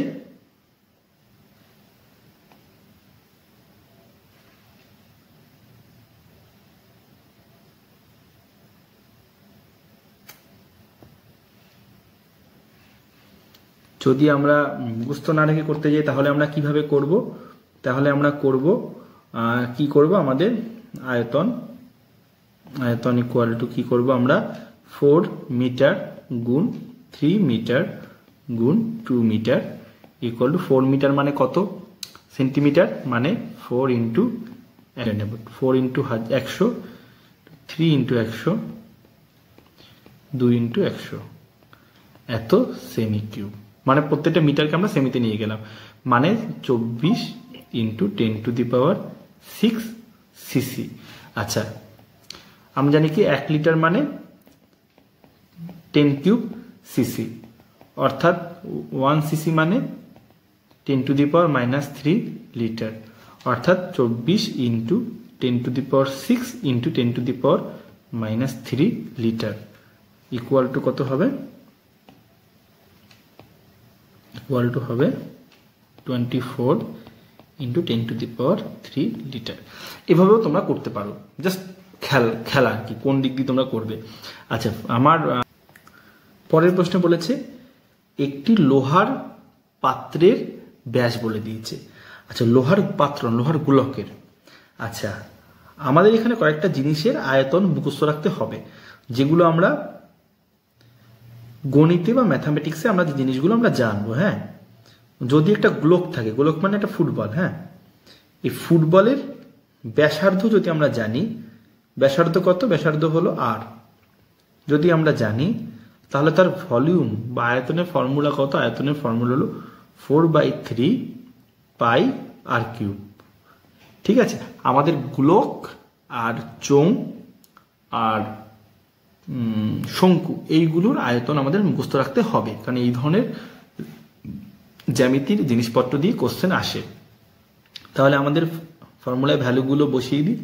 4/3 পাই মানে বৃত্তের পরিধীয় ব্যাসার্ধের পরিধীয় ব্যাসের অনুপাত, মানে 22/7 ইন্টু আর কিউব। আর কিউব মানে 20 গুণ 20 গুণ 20 এত সিসি। এটি কি হলো? আয়তন। কার আয়তন? পাত্রের আয়তন। এবার বলেছে জল ধরবে। জল মানে কি? আবার আমাদের লিটারে নিয়ে যেতে হবে, অর্থাৎ 4/3 to 22/7 into 28 into 10 cube into 10⁻³ এত লিটার। মানে আমরা কেন জানি 1000 সিসি ইকুয়াল টু 1 লিটার। তাহলে 1 লিটার যদি 1000 সিসি হয় তাহলে 1 সিসি ইকুয়াল টু কত? 10⁻³ লিটার। দাঁড়াবে 4.187 লিটার। ঠিক আছে, এই ক্যালকুলেশনটা এখন হাতে আমি করব না, ক্যালকুলেশনটা তোমরা ক্যালকুলেটরে করে নিও। ঠিক আছে, আচ্ছা তারপরটা আমরা চলে যাই। তারপরে দিই শঙ্কু। শঙ্কু ওকে, আচ্ছা এইভাবে আঁকি না, এইভাবে আঁকি। ক্রিসমাস হ্যাট, আজকাল তো সবাই পাগল হয়ে ক্রিসমাস করো, তো ক্রিসমাস হ্যাট যাই হোক। তো এর যখন আমাদের কি বার করতে হবে? আয়তন বার করতে হবে। তখন আমাদের ভূমির আয়তন, ভূমির ক্ষেত্রফল ইন্টু উচ্চতা, তার 1/3 নিতে হবে। অর্থাৎ আয়তন ইকুয়াল টু কত? আয়তন হবে 1/3 ইন্টু উচ্চতা ইন্টু ভূমির এরিয়া, অর্থাৎ হাফ ইন্টু এইচ ইন্টু ভূমির ক্ষেত্রফল কত? ভূমিটা কি? ভূমিটা বেসিক্যালি একটা বৃত্ত, ভূমিটা একটা বৃত্ত, তার বৃত্তের ক্ষেত্রফল কত? πr²। আচ্ছা এখানে হাফ হবে না, 1/3 বললাম। হ্যাঁ, অর্থাৎ ক্ষেত্রফল হলো গিয়ে ভলিউম হলো 1/3 H পাই r²। তো ভুল লিখছি।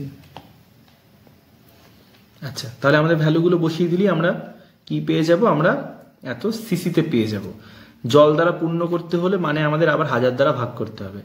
1000 দ্বারা যদি আমরা ভাগ করি তাহলে আমাদের কিসে পাবো? আমরা ডাইরেক্ট লিটারে পেয়ে যাব, তাই তো? তাহলে ভ্যালুটা বসিয়ে দিই। 1/3 এইচ মানে কত? উচ্চতা, উচ্চতা কত? 10 সেন্টিমিটার।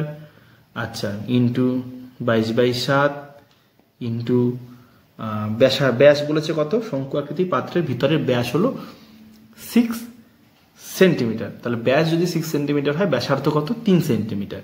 তাহলে 3 গুণ 3 ডিভাইডেড বাই 10⁻10³ এত লিটার ইকুয়াল টু আসবে। এই 3 আর এই 3 যাবে কেটে, আর তাহলে উপরে থাকবে তোমার 366/7 into 10² litre, 10⁻² litre equal to 0.0942 litre. ঠিক আছে,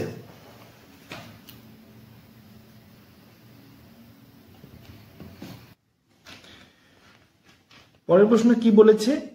একটি ধাতব চোঙাকৃতি পাত্রের ব্যাস বলে দিয়েছে, উচ্চতা বলে দিয়েছে, আয়তন চেয়েছে। আচ্ছা চোঙ মানে সিলিন্ডার। সিলিন্ডারের ফর্মুলা আরো সোজা। সিলিন্ডারের 1/3 এর কোনো গল্প নেই। সিলিন্ডারে কি আছে? সিলিন্ডারের আয়তন ইকুয়াল টু কি? সিলিন্ডারের এই হলো সিলিন্ডার তোমাদের, ঠিক আছে? এই সিলিন্ডারের আয়তন কি? ভলিউম ইকুয়াল টু কি? আমাদের উচ্চতা ইন্টু কি? আমাদের বেসের ক্ষেত্রফল বা ভূমির ক্ষেত্রফল। তাহলে এইচ আর ভূমি মানে কোনটা? এই জায়গাটা। এর ক্ষেত্রফল কত আমাদের জানি? πr², অর্থাৎ πr² এইচ। এত কি সেন্টিমিটার আছে, তাহলে সেমি কিউব। এবার আমাদের চেয়েছে কি জল, জল মানে আমাদের সেই আবার লিটারে নিতে হবে, অর্থাৎ পাই আর স্কোয়ার এইচ বাই 1000 লিটার, যেখানে আর আর এইচ কিসে আছে, সেন্টিমিটারে আছে। পাই আর মানে কি ব্যাস মানে বলছে, আচ্ছা পাই মানে এখানে তাহলে 22/7 লিখি। আর মানে কি ব্যাসার্ধ, ব্যাসার্ধ কত, ব্যাস 14 সেন্টিমিটার হলে ব্যাসার্ধ কত 7 সেন্টিমিটার, মানে 7 × 7। উচ্চতা কত 20 সেন্টিমিটার, তো 1/,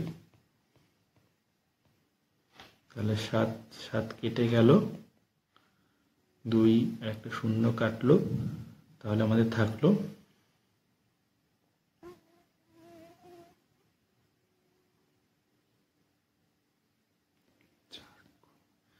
4 × 77, মানে এখানে 22 থেকে 11 নিলাম আর 7 আর 11 77 করে দিলাম, আর যে 2টা থাকলো সেই 2 2 গুণ করে দিলাম, 1/100, মানে 4 7 এত লিটার, মানে 4 7 28 90 8 মানে 2 28 29 30 30.8 লিটার। এটা কি আসবে, এটি হলো ওই পাত্রের যে যদি জল রাখা হয় সেই জলের আয়তন। আচ্ছা, তারপরের প্রশ্নটা দেখো, তারপরের প্রশ্নটায় বলেছে এক খণ্ড লোহার ভর দিয়ে দিয়েছে, লোহার আয়তন দিয়ে দিয়েছে, লোহার ঘনত্ব চেয়েছে। তো ঘনত্ব ইকুয়াল টু জানি, এটা তো অত্যন্ত সোজা, তো করার কিছুই নেই। ঘনত্ব ইকুয়াল টু ভর বাই আয়তন, মানে 760/100 গ্রাম পার সিসি, অর্থাৎ 7.6 গ্রাম পার সিসি। আচ্ছা, যদি পসিবল হয় লোহার এই ঘনত্বটা মুখস্থ রাখবে, হ্যাঁ এটা বেশ কাজে লাগবে। মোটামুটি লোহার ঘনত্ব 7.68 এরকমই থাকে। অনুরূপ প্রশ্ন, এটা তোমাদের হোমওয়ার্ক, স্ক্রিনশট নিয়ে করবে। আচ্ছা, তারপরেরটা, একটি মাপনী চোঙে 50 সিসি জল আছে, 9 গ্রাম ভরের একটি হালকা বস্তুকে 20 সিসি আয়তনের একটি লোহার টুকরোর সাথে বেঁধে তাতে ডোবানো হলো। বাহ, খুব ভালো কথা। সেই আমাদের ডোবানোর গল্প। একটা আমাদের কি আছে, আমাদের চোঙ আছে, চোঙে কি বলেছে 50 সিসি জল আছে। প্রথমে যে জলের ভলিউম সেটি কি, volume of water equal to কত 50। আচ্ছা, তারপরে কি 9 গ্রাম ভরের একটি হালকা বস্তুকে, এবার একটি হালকা বস্তু তাকে একটা ভারী বস্তুর সাথে আটকে দিয়েছে, তাই তো। এই হালকা বস্তুর ভর কত 9 গ্রাম, তাহলে মাস অফ কি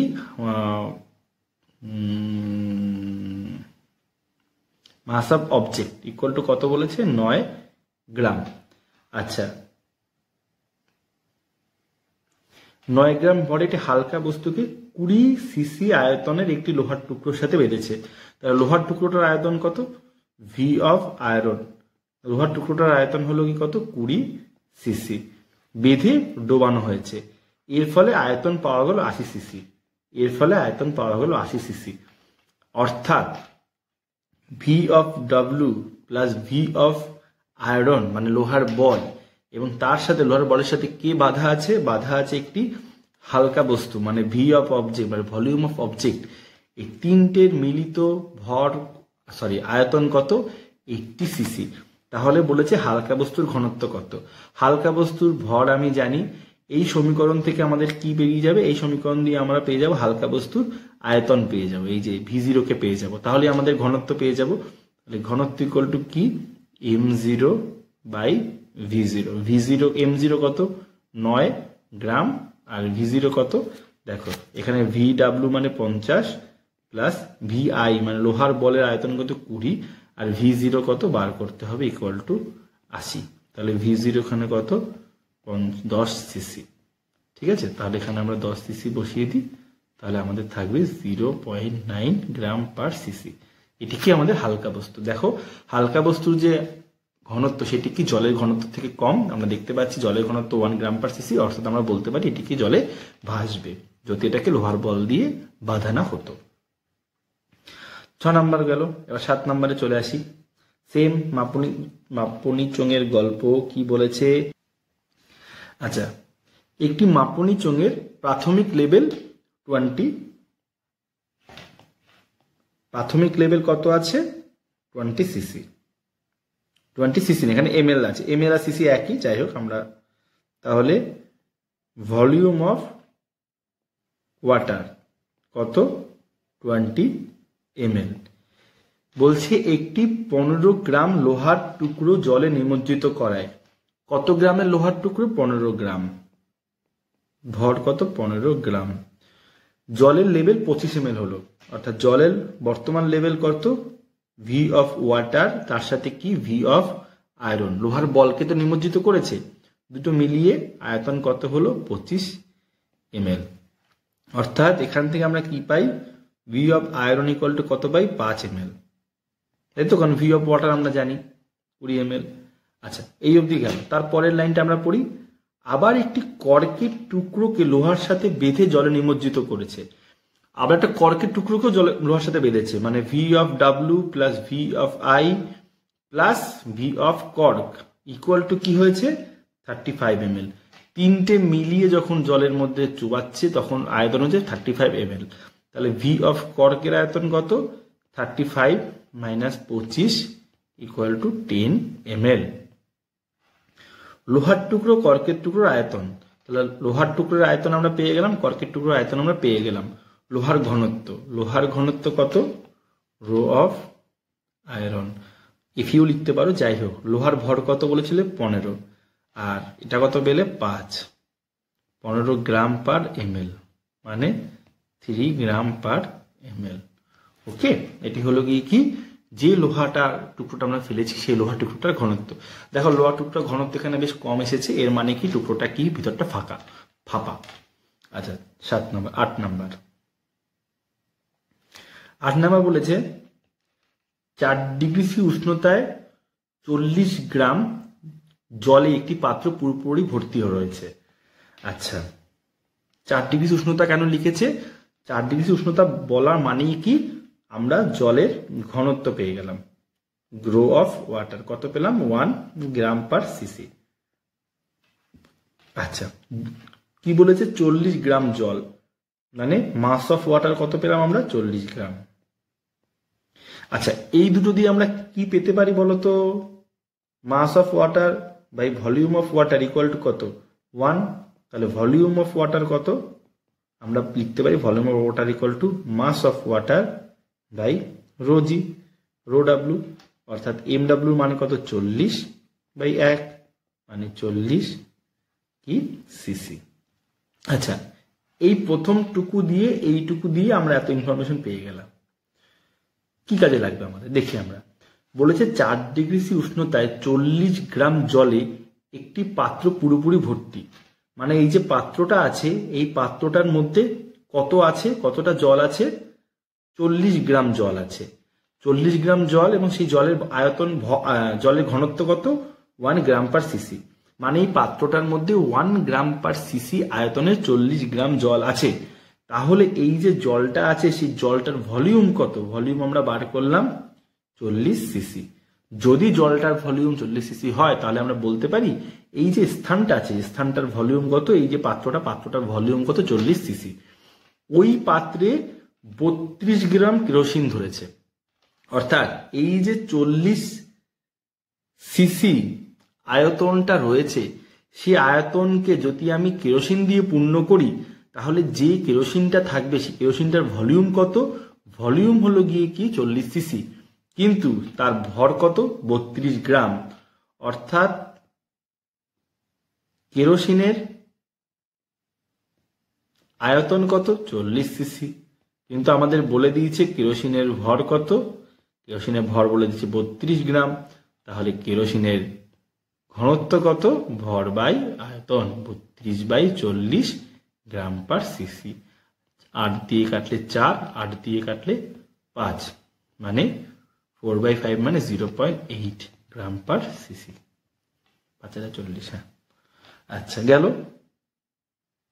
পরেরটা অত্যন্ত সোজা, কি বলেছে লোহার ঘনত্ব দিয়ে দিয়েছে, ভর দিয়ে দিয়েছে, আয়তন চেয়েছে, তাহলে ঘনত্ব ইকুয়াল টু কত ভর বাই আয়তন, ঘনত্ব equal to 7.6 equal to 38/v, তাহলে v ইকুয়াল টু কত 38/7.6। আচ্ছা 38/7.6 এত কি তো সিসি। আচ্ছা, যদি 38 কে আমরা লিখতে পারি 380/76 এত সিসি, তাহলে 38 দিয়ে কাটাকাটি থাকলে উপরে 10, নিচে থাকবে 2, 2 থেকে কাটলে থাকবে 5, অর্থাৎ 5 সিসি। পরেরটা দেখি, তারপরটাও বেশ সোজা। কি বলেছে? তরলের ঘনত্ব বলে দিয়েছে, আচ্ছা এই কাপ না, এটা গ্রাম হবে। তরলের ঘনত্ব বলে দিয়েছে, আয়তন বলে দিয়েছে ভর কত। তাহলে ঘনত্ব ইকুয়াল টু কি জানি আমরা? ভর বাই আয়তন। তাহলে ভর ইকুয়াল টু কত? ঘনত্ব গুণ আয়তন। তাহলে ঘনত্ব হলো 8.4, ভর হলো 100, তাহলে এর একক এত গ্রাম, তাহলে এর এত গ্রাম পার সিসি হবে, তাহলে হলো 840 গ্রাম পার সিসি তরলের ভর। এগুলো অত্যন্ত পাতিপাতি অঙ্ক। তারপরে 11 নম্বর অঙ্কটা চলে যাই। একটি পাত্রে 50 গ্রাম জল ধরে, মানে পাত্রে 50 গ্রাম জল ধরে মানে কি? জলের ভর কত? জলের ভর হলো মাস অফ ওয়াটার হলো 50, আর জলের ডেন্সিটি আমাদের কি জানি আমরা? 1 গ্রাম পার সিসি, মানে পাত্রের যে আয়তন, পাত্রের আয়তন কত? 50 সিসি। ঠিক আছে, একটা শব্দ দিয়ে এতগুলো জিনিস জেনে গেলাম। ওই পাত্রে কত ভরের পারদ রাখা যাবে, অর্থাৎ ওই পাত্রে যদি পারদ রাখা হয় সেই পারদের ভলিউম কত হবে? Hg। সেই পারদের ভলিউম হবে 50 সিসি। কিন্তু বলছে সেই পারদের ভর কত আমাদের জানতে চেয়েছে। আমাদের সেই পারদের ঘনত্ব দিয়ে দিয়েছে, অর্থাৎ ঘনত্ব আমরা জানি, ভর আমাদের বার করতে হবে। ভর বাই আয়তনে কি? ঘনত্ব। অর্থাৎ m of Hg is nothing but 13.6 into 50, is nothing but 13.6 into 100 এত গ্রাম বাই 2 is nothing but 1360/2 গ্রাম। 1360/2 মানে 6 দুগুণী 12, 16, 8 দুগুণী 16, 680 গ্রাম। আচ্ছা, তারপরের অঙ্কটা আমরা আগে অলরেডি সলভ করেছি। 1.5 গ্রামে 100 সিসি দ্রবণে, আচ্ছা 1.5 গ্রাম ঘনত্বের দ্রবণে চিনি মিশিয়েছে, চিনি দ্রবণে জল মিশিয়েছে, এটা আমরা অলরেডি সলভ করেছি, এটা আমরা করবো না। তো পরেরটা চলে যাই। পরেরটায় বলেছে, পরেরটাতে একটা ত্রুটি, তুলাযন্ত্রের ত্রুটি। কি ত্রুটি? ত্রুটি হলো গিয়ে বাহু অসমান। বাহু অসমান হলে আমাদের কি ফর্মুলা পড়েছিলাম? আগে প্রশ্নটা দেখি। একটি সাধারণ তুলাযন্ত্রের বাহুগুলি অসমান, বাম আর ডান বাহুতে ভর রেখে ভরের মান পাওয়া গেল 29 গ্রাম আর 13.1 গ্রাম। তাহলে আমরা জানি প্রকৃত ভর equal to m1 into m2 তো গ্রাম, এটা আমরা জানি। এই ফর্মুলাটা আমরা প্রুফটা আমরা অলরেডি থিওরিতে করেছি। এখানে 29 ইন্টু 13.03 গ্রাম। এইটা ক্যালকুলেটরে এই ক্যালকুলেশনটা করলে এর ভ্যালু দাঁড়াবে 29.99 গ্রাম। আচ্ছা, গেল। তারপরে আবার একটি তুলাযন্ত্র। এক্ষেত্রে কি বলেছে? তুলা পাত্র দুটির ভর অসমান। একটি সাধারণ যন্ত্রে তুলা পাত্রের ভর অসমান। এবার দুটি পাত্রে আলাদা আলাদাভাবে বস্তুটা ওজন রেখেছে, ওজন রেখে কত কত ওজন না কত কত ভর পাওয়া গেছে, 25 গ্রাম 25.5 গ্রাম ভর পাওয়া গেছে। প্রকৃত ভর চেয়েছে। এক্ষেত্রে ফর্মুলাটা কি? এক্ষেত্রে ফর্মুলাটা হলো m equal to m1 plus m2/2। m1 25 plus 25.4/2, অর্থাৎ 25 আর 25.4 এর মিডল পয়েন্টকে 25.2 তো গ্রাম। আচ্ছা, গেল। 15 নম্বর অঙ্ক, অত্যন্ত সোজা অঙ্ক। একটি কল থেকে সমহারে জল পড়ছে। মাপনী চোঙে জল ধরে দেখা গেল 20 সেকেন্ডে 100 মিলিলিটার জল জমা হয়েছে। অর্থাৎ 20 সেকেন্ডে জল জমা হয় কত? 100 ml। তাহলে 1 সেকেন্ডে জল জমে কত? 100/20 এত ml ইকুয়াল টু কত? 5 ml। অর্থাৎ 1 সেকেন্ডে যদি 5 ml জল পড়ে, তাহলে জল পড়ার হার কত? জল পড়ার হার মানে ভি এর মাথায় উপরে একটা পুটুলি দিয়ে লেখে ইকুয়াল টু কত? 5 ml/সেকেন্ড। মানে 1 সেকেন্ডে কতটা জল পড়বে। 16 নম্বর কোশ্চেনে চলে যাই। বলছে একজন ছাত্রী একটি মাপনী চোঙে জল সংগ্রহ করছে। ভালো কথা। জল সংগ্রহের মধ্যবর্তী সময়ের ব্যবধান মাপার জন্য সে একটি ঘড়ি ব্যবহার করেছে। অর্থাৎ এই একটা মাপনী চোঙ আছে, সেই মাপনী চোঙে কি করেছে, একটা জল রয়েছে। সেই জলটা থাকার সময় সে কি করেছে, সে এই স্টপ ওয়াচটা অন করে দিয়েছে। আচ্ছা, যখন স্টপ ওয়াচটা অন করেছে প্রাথমিকভাবে, তখন দেখো, তখন আমাদের স্টপ ওয়াচ কোথায় এসে দাঁড়িয়েছে, 13 নম্বর ঘরে এসে দাঁড়িয়েছে। এই দেখো 10, 11, 12, 13, 13 নম্বর ঘরে এসে দাঁড়িয়েছে। অর্থাৎ স্টপ ওয়াচে যখন দেখাচ্ছে 13, তখন আমাদের 13 দাগ, হ্যাঁ 13 দাগ, তখন আমাদের মাপনী চোঙে লেভেল কত, লেভেল হলো গিয়ে 12 সিসি। আচ্ছা, এবার দেখো কি বলেছে, বলেছে যে একজন ছাত্রী একটি মাপনী চোঙ দ্বারা জল সংগ্রহ করছে। জল সংগ্রহের মধ্যবর্তী সময়ের ব্যবধান মাপার জন্য ঘড়ি ব্যবহার করেছে। দুটি আলাদা সময়ের জন্য মাপনী চোঙের লেভেল দেখা যাচ্ছে। এবার জল সংগ্রহ করা হলে এই দুই সময়ে সংগ্রহ করা জলের আয়তন এবং সময়ের ব্যবধান থেকে জল পড়ার হার নির্ণয় করো। অর্থাৎ যখন এই ঘড়িতে 13 দাগ, তখন এখানে জল কতটা ছিল, 12 সিসি। আচ্ছা, এই ঘড়িতে যখন কত দাগ দেখো, এখানে 40, 41, 42, 43, যখন 43 দাগ, তখন জল কত, জল হলো আমাদের এখানে দেখতে পাচ্ছি আমরা 70 সিসি, 70 সিসি। অর্থাৎ এই যে স্টপ ওয়াচের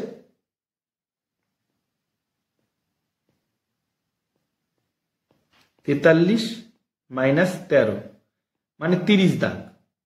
30 দাগ যখন স্টপ ওয়াচটা এই কাটাটা আমাদের গেছে, তখন কতটা জল ভর্তি হয়েছে, 70 - 12 সিসি, এতটা জল ভর্তি হয়েছে। এবার আমরা দেখো এই স্টপ ওয়াচটা আছে, এই স্টপ ওয়াচটার মধ্যে কতগুলো কাটা আছে, 60টা কাটা আছে, এই যে 60 লেখা, অর্থাৎ 60টা কাটা আছে মানে 60টা দাগ আছে। ভুল বললাম, স্টপ ওয়াচটাতে কটা দাগ আছে দেখো, 60টা দাগ আছে, হ্যাঁ 5, 10, 15 করে 60টা দাগ আছে। অর্থাৎ 60টা দাগ আছে মানে একবার পুরো ঘুরে আসতে কত সেকেন্ড লাগে, 60 সেকেন্ড লাগে, 1 মিনিট। অর্থাৎ আমরা স্টপ ওয়াচটা প্রতি সেকেন্ডে কটা দাগ যায়, একটা সেকেন্ডে একটা দাগই যায়। 60 সেকেন্ডে 60টা দাগ যায়, 1 সেকেন্ডে একটা দাগ যায়। অর্থাৎ 30টা দাগ দিতে কতটা সময় লাগে, 30 সেকেন্ড সময় লাগে। অর্থাৎ 30 সেকেন্ডে কতটা জল পড়ে, 70 - 12 মানে 12, 10 দিয়ে 2 থেকে 8, 1 2, 58 সিসি। অর্থাৎ 1 সেকেন্ডে কতটা জল পড়ে, 58/30, এত সিসি। আচ্ছা, তাহলে জল পড়ার হার কত, জল পড়ার হার হলো V0 = 58/30 সিসি পার সেকেন্ড। ঠিক আছে, তোমরা লেখার মধ্যে শুধু ওইটুকু একটু লিখে দেবে যে কি আমাদের এখানে আমরা ডায়ালটায় দেখতে পাচ্ছি 60টা ঘর আছে, যেটা আমাদের আগে একটা অঙ্কে আমরা করেছিলাম। তো 60টা ঘর থাকলে প্রতিটি ঘর যেতে কত সেকেন্ড সময় লাগে, 1 সেকেন্ড করে সময় লাগে। 17 নম্বর অঙ্কটা কি বলেছে, এটা অত্যন্ত সোজা অঙ্ক, করা না করা সমান। কি বলেছে,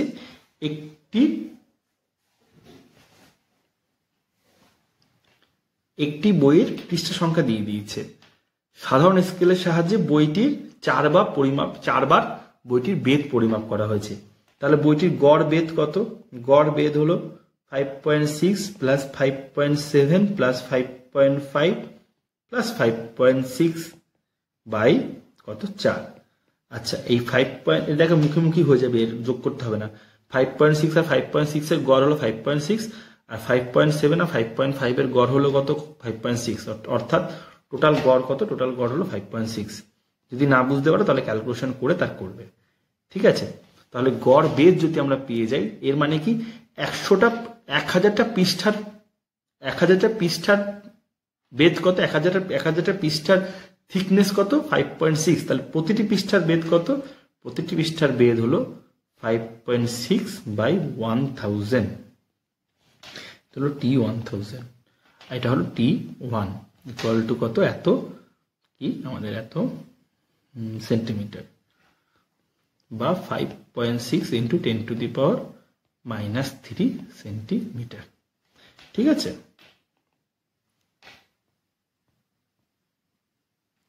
আচ্ছা যদি মাইক্রনে নিতে হয়, পরের প্রশ্নটা দেখো। তারপরে প্রশ্নটায় বলে দিয়েছে তোমার ভৌতবিজ্ঞান বইয়ের 46 পৃষ্ঠা পর্যন্ত পাতাগুলির মোট বেদ সাধারণ স্কেলের সাহায্যে মেপে পাওয়া গেল 8 মিলিমিটার।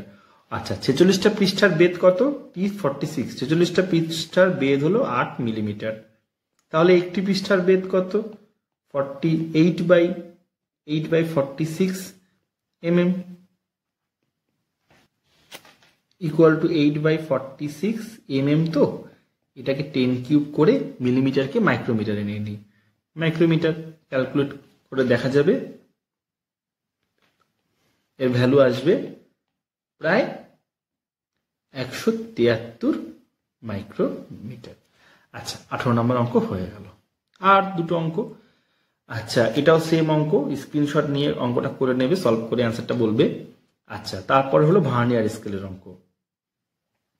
আমরা জানি শতকরা ত্রুটির আমরা কি জানতাম ফর্মুলা, শতকরা ত্রুটি কোনো যন্ত্রের শতকরা ত্রুটি মানে ওই যন্ত্রের, আমরা অলরেডি লিখেছিলাম লঘিষ্ঠ ধ্রুবক।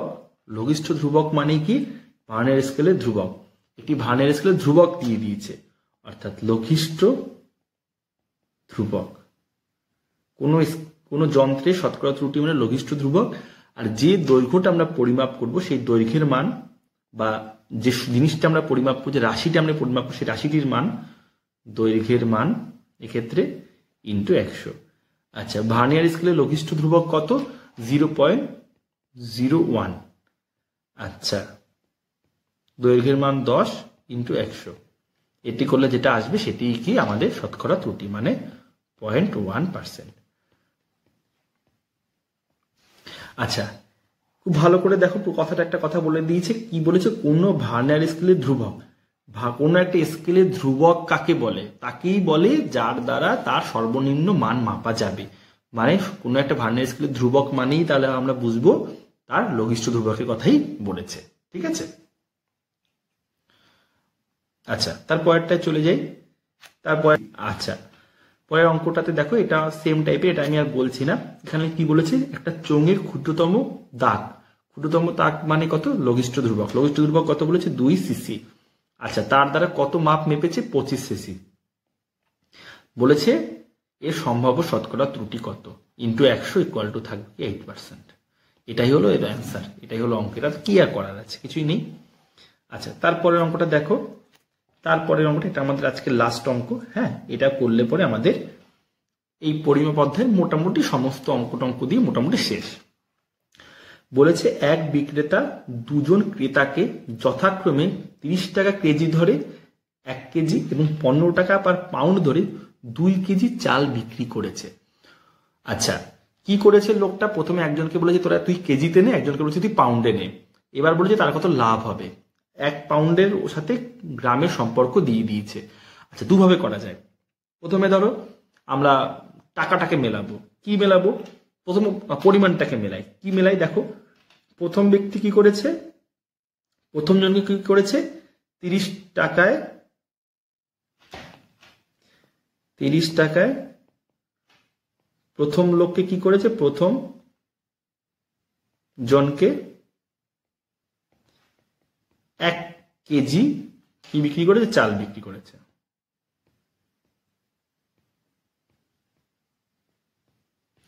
আচ্ছা 30 টাকায় সেকেন্ড জনকে কি করেছে, সেকেন্ড জনকে 15 টাকা পার পাউন্ড চাল বিক্রি করেছে। তাহলে 1 পাউন্ড চালের দাম 15 টাকা, তাহলে 30 টাকায় কত পাউন্ড চাল পাওয়া যাবে, 2 পাউন্ড চাল। 2 পাউন্ড চাল বিক্রি করেছে।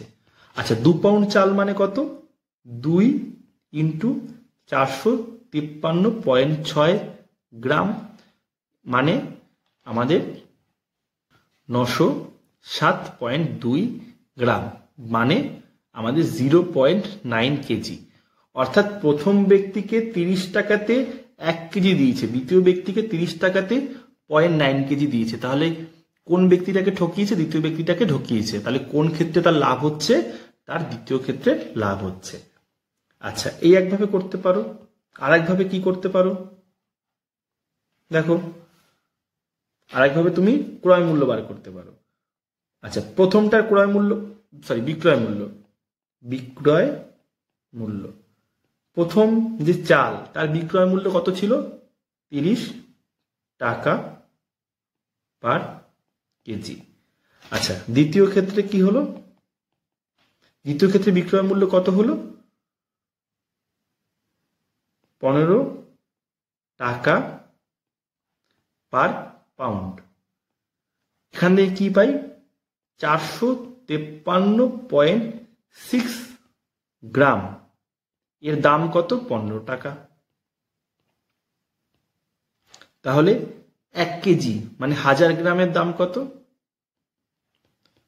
15/453.6 ইন্টু 1000 ইকুয়াল টু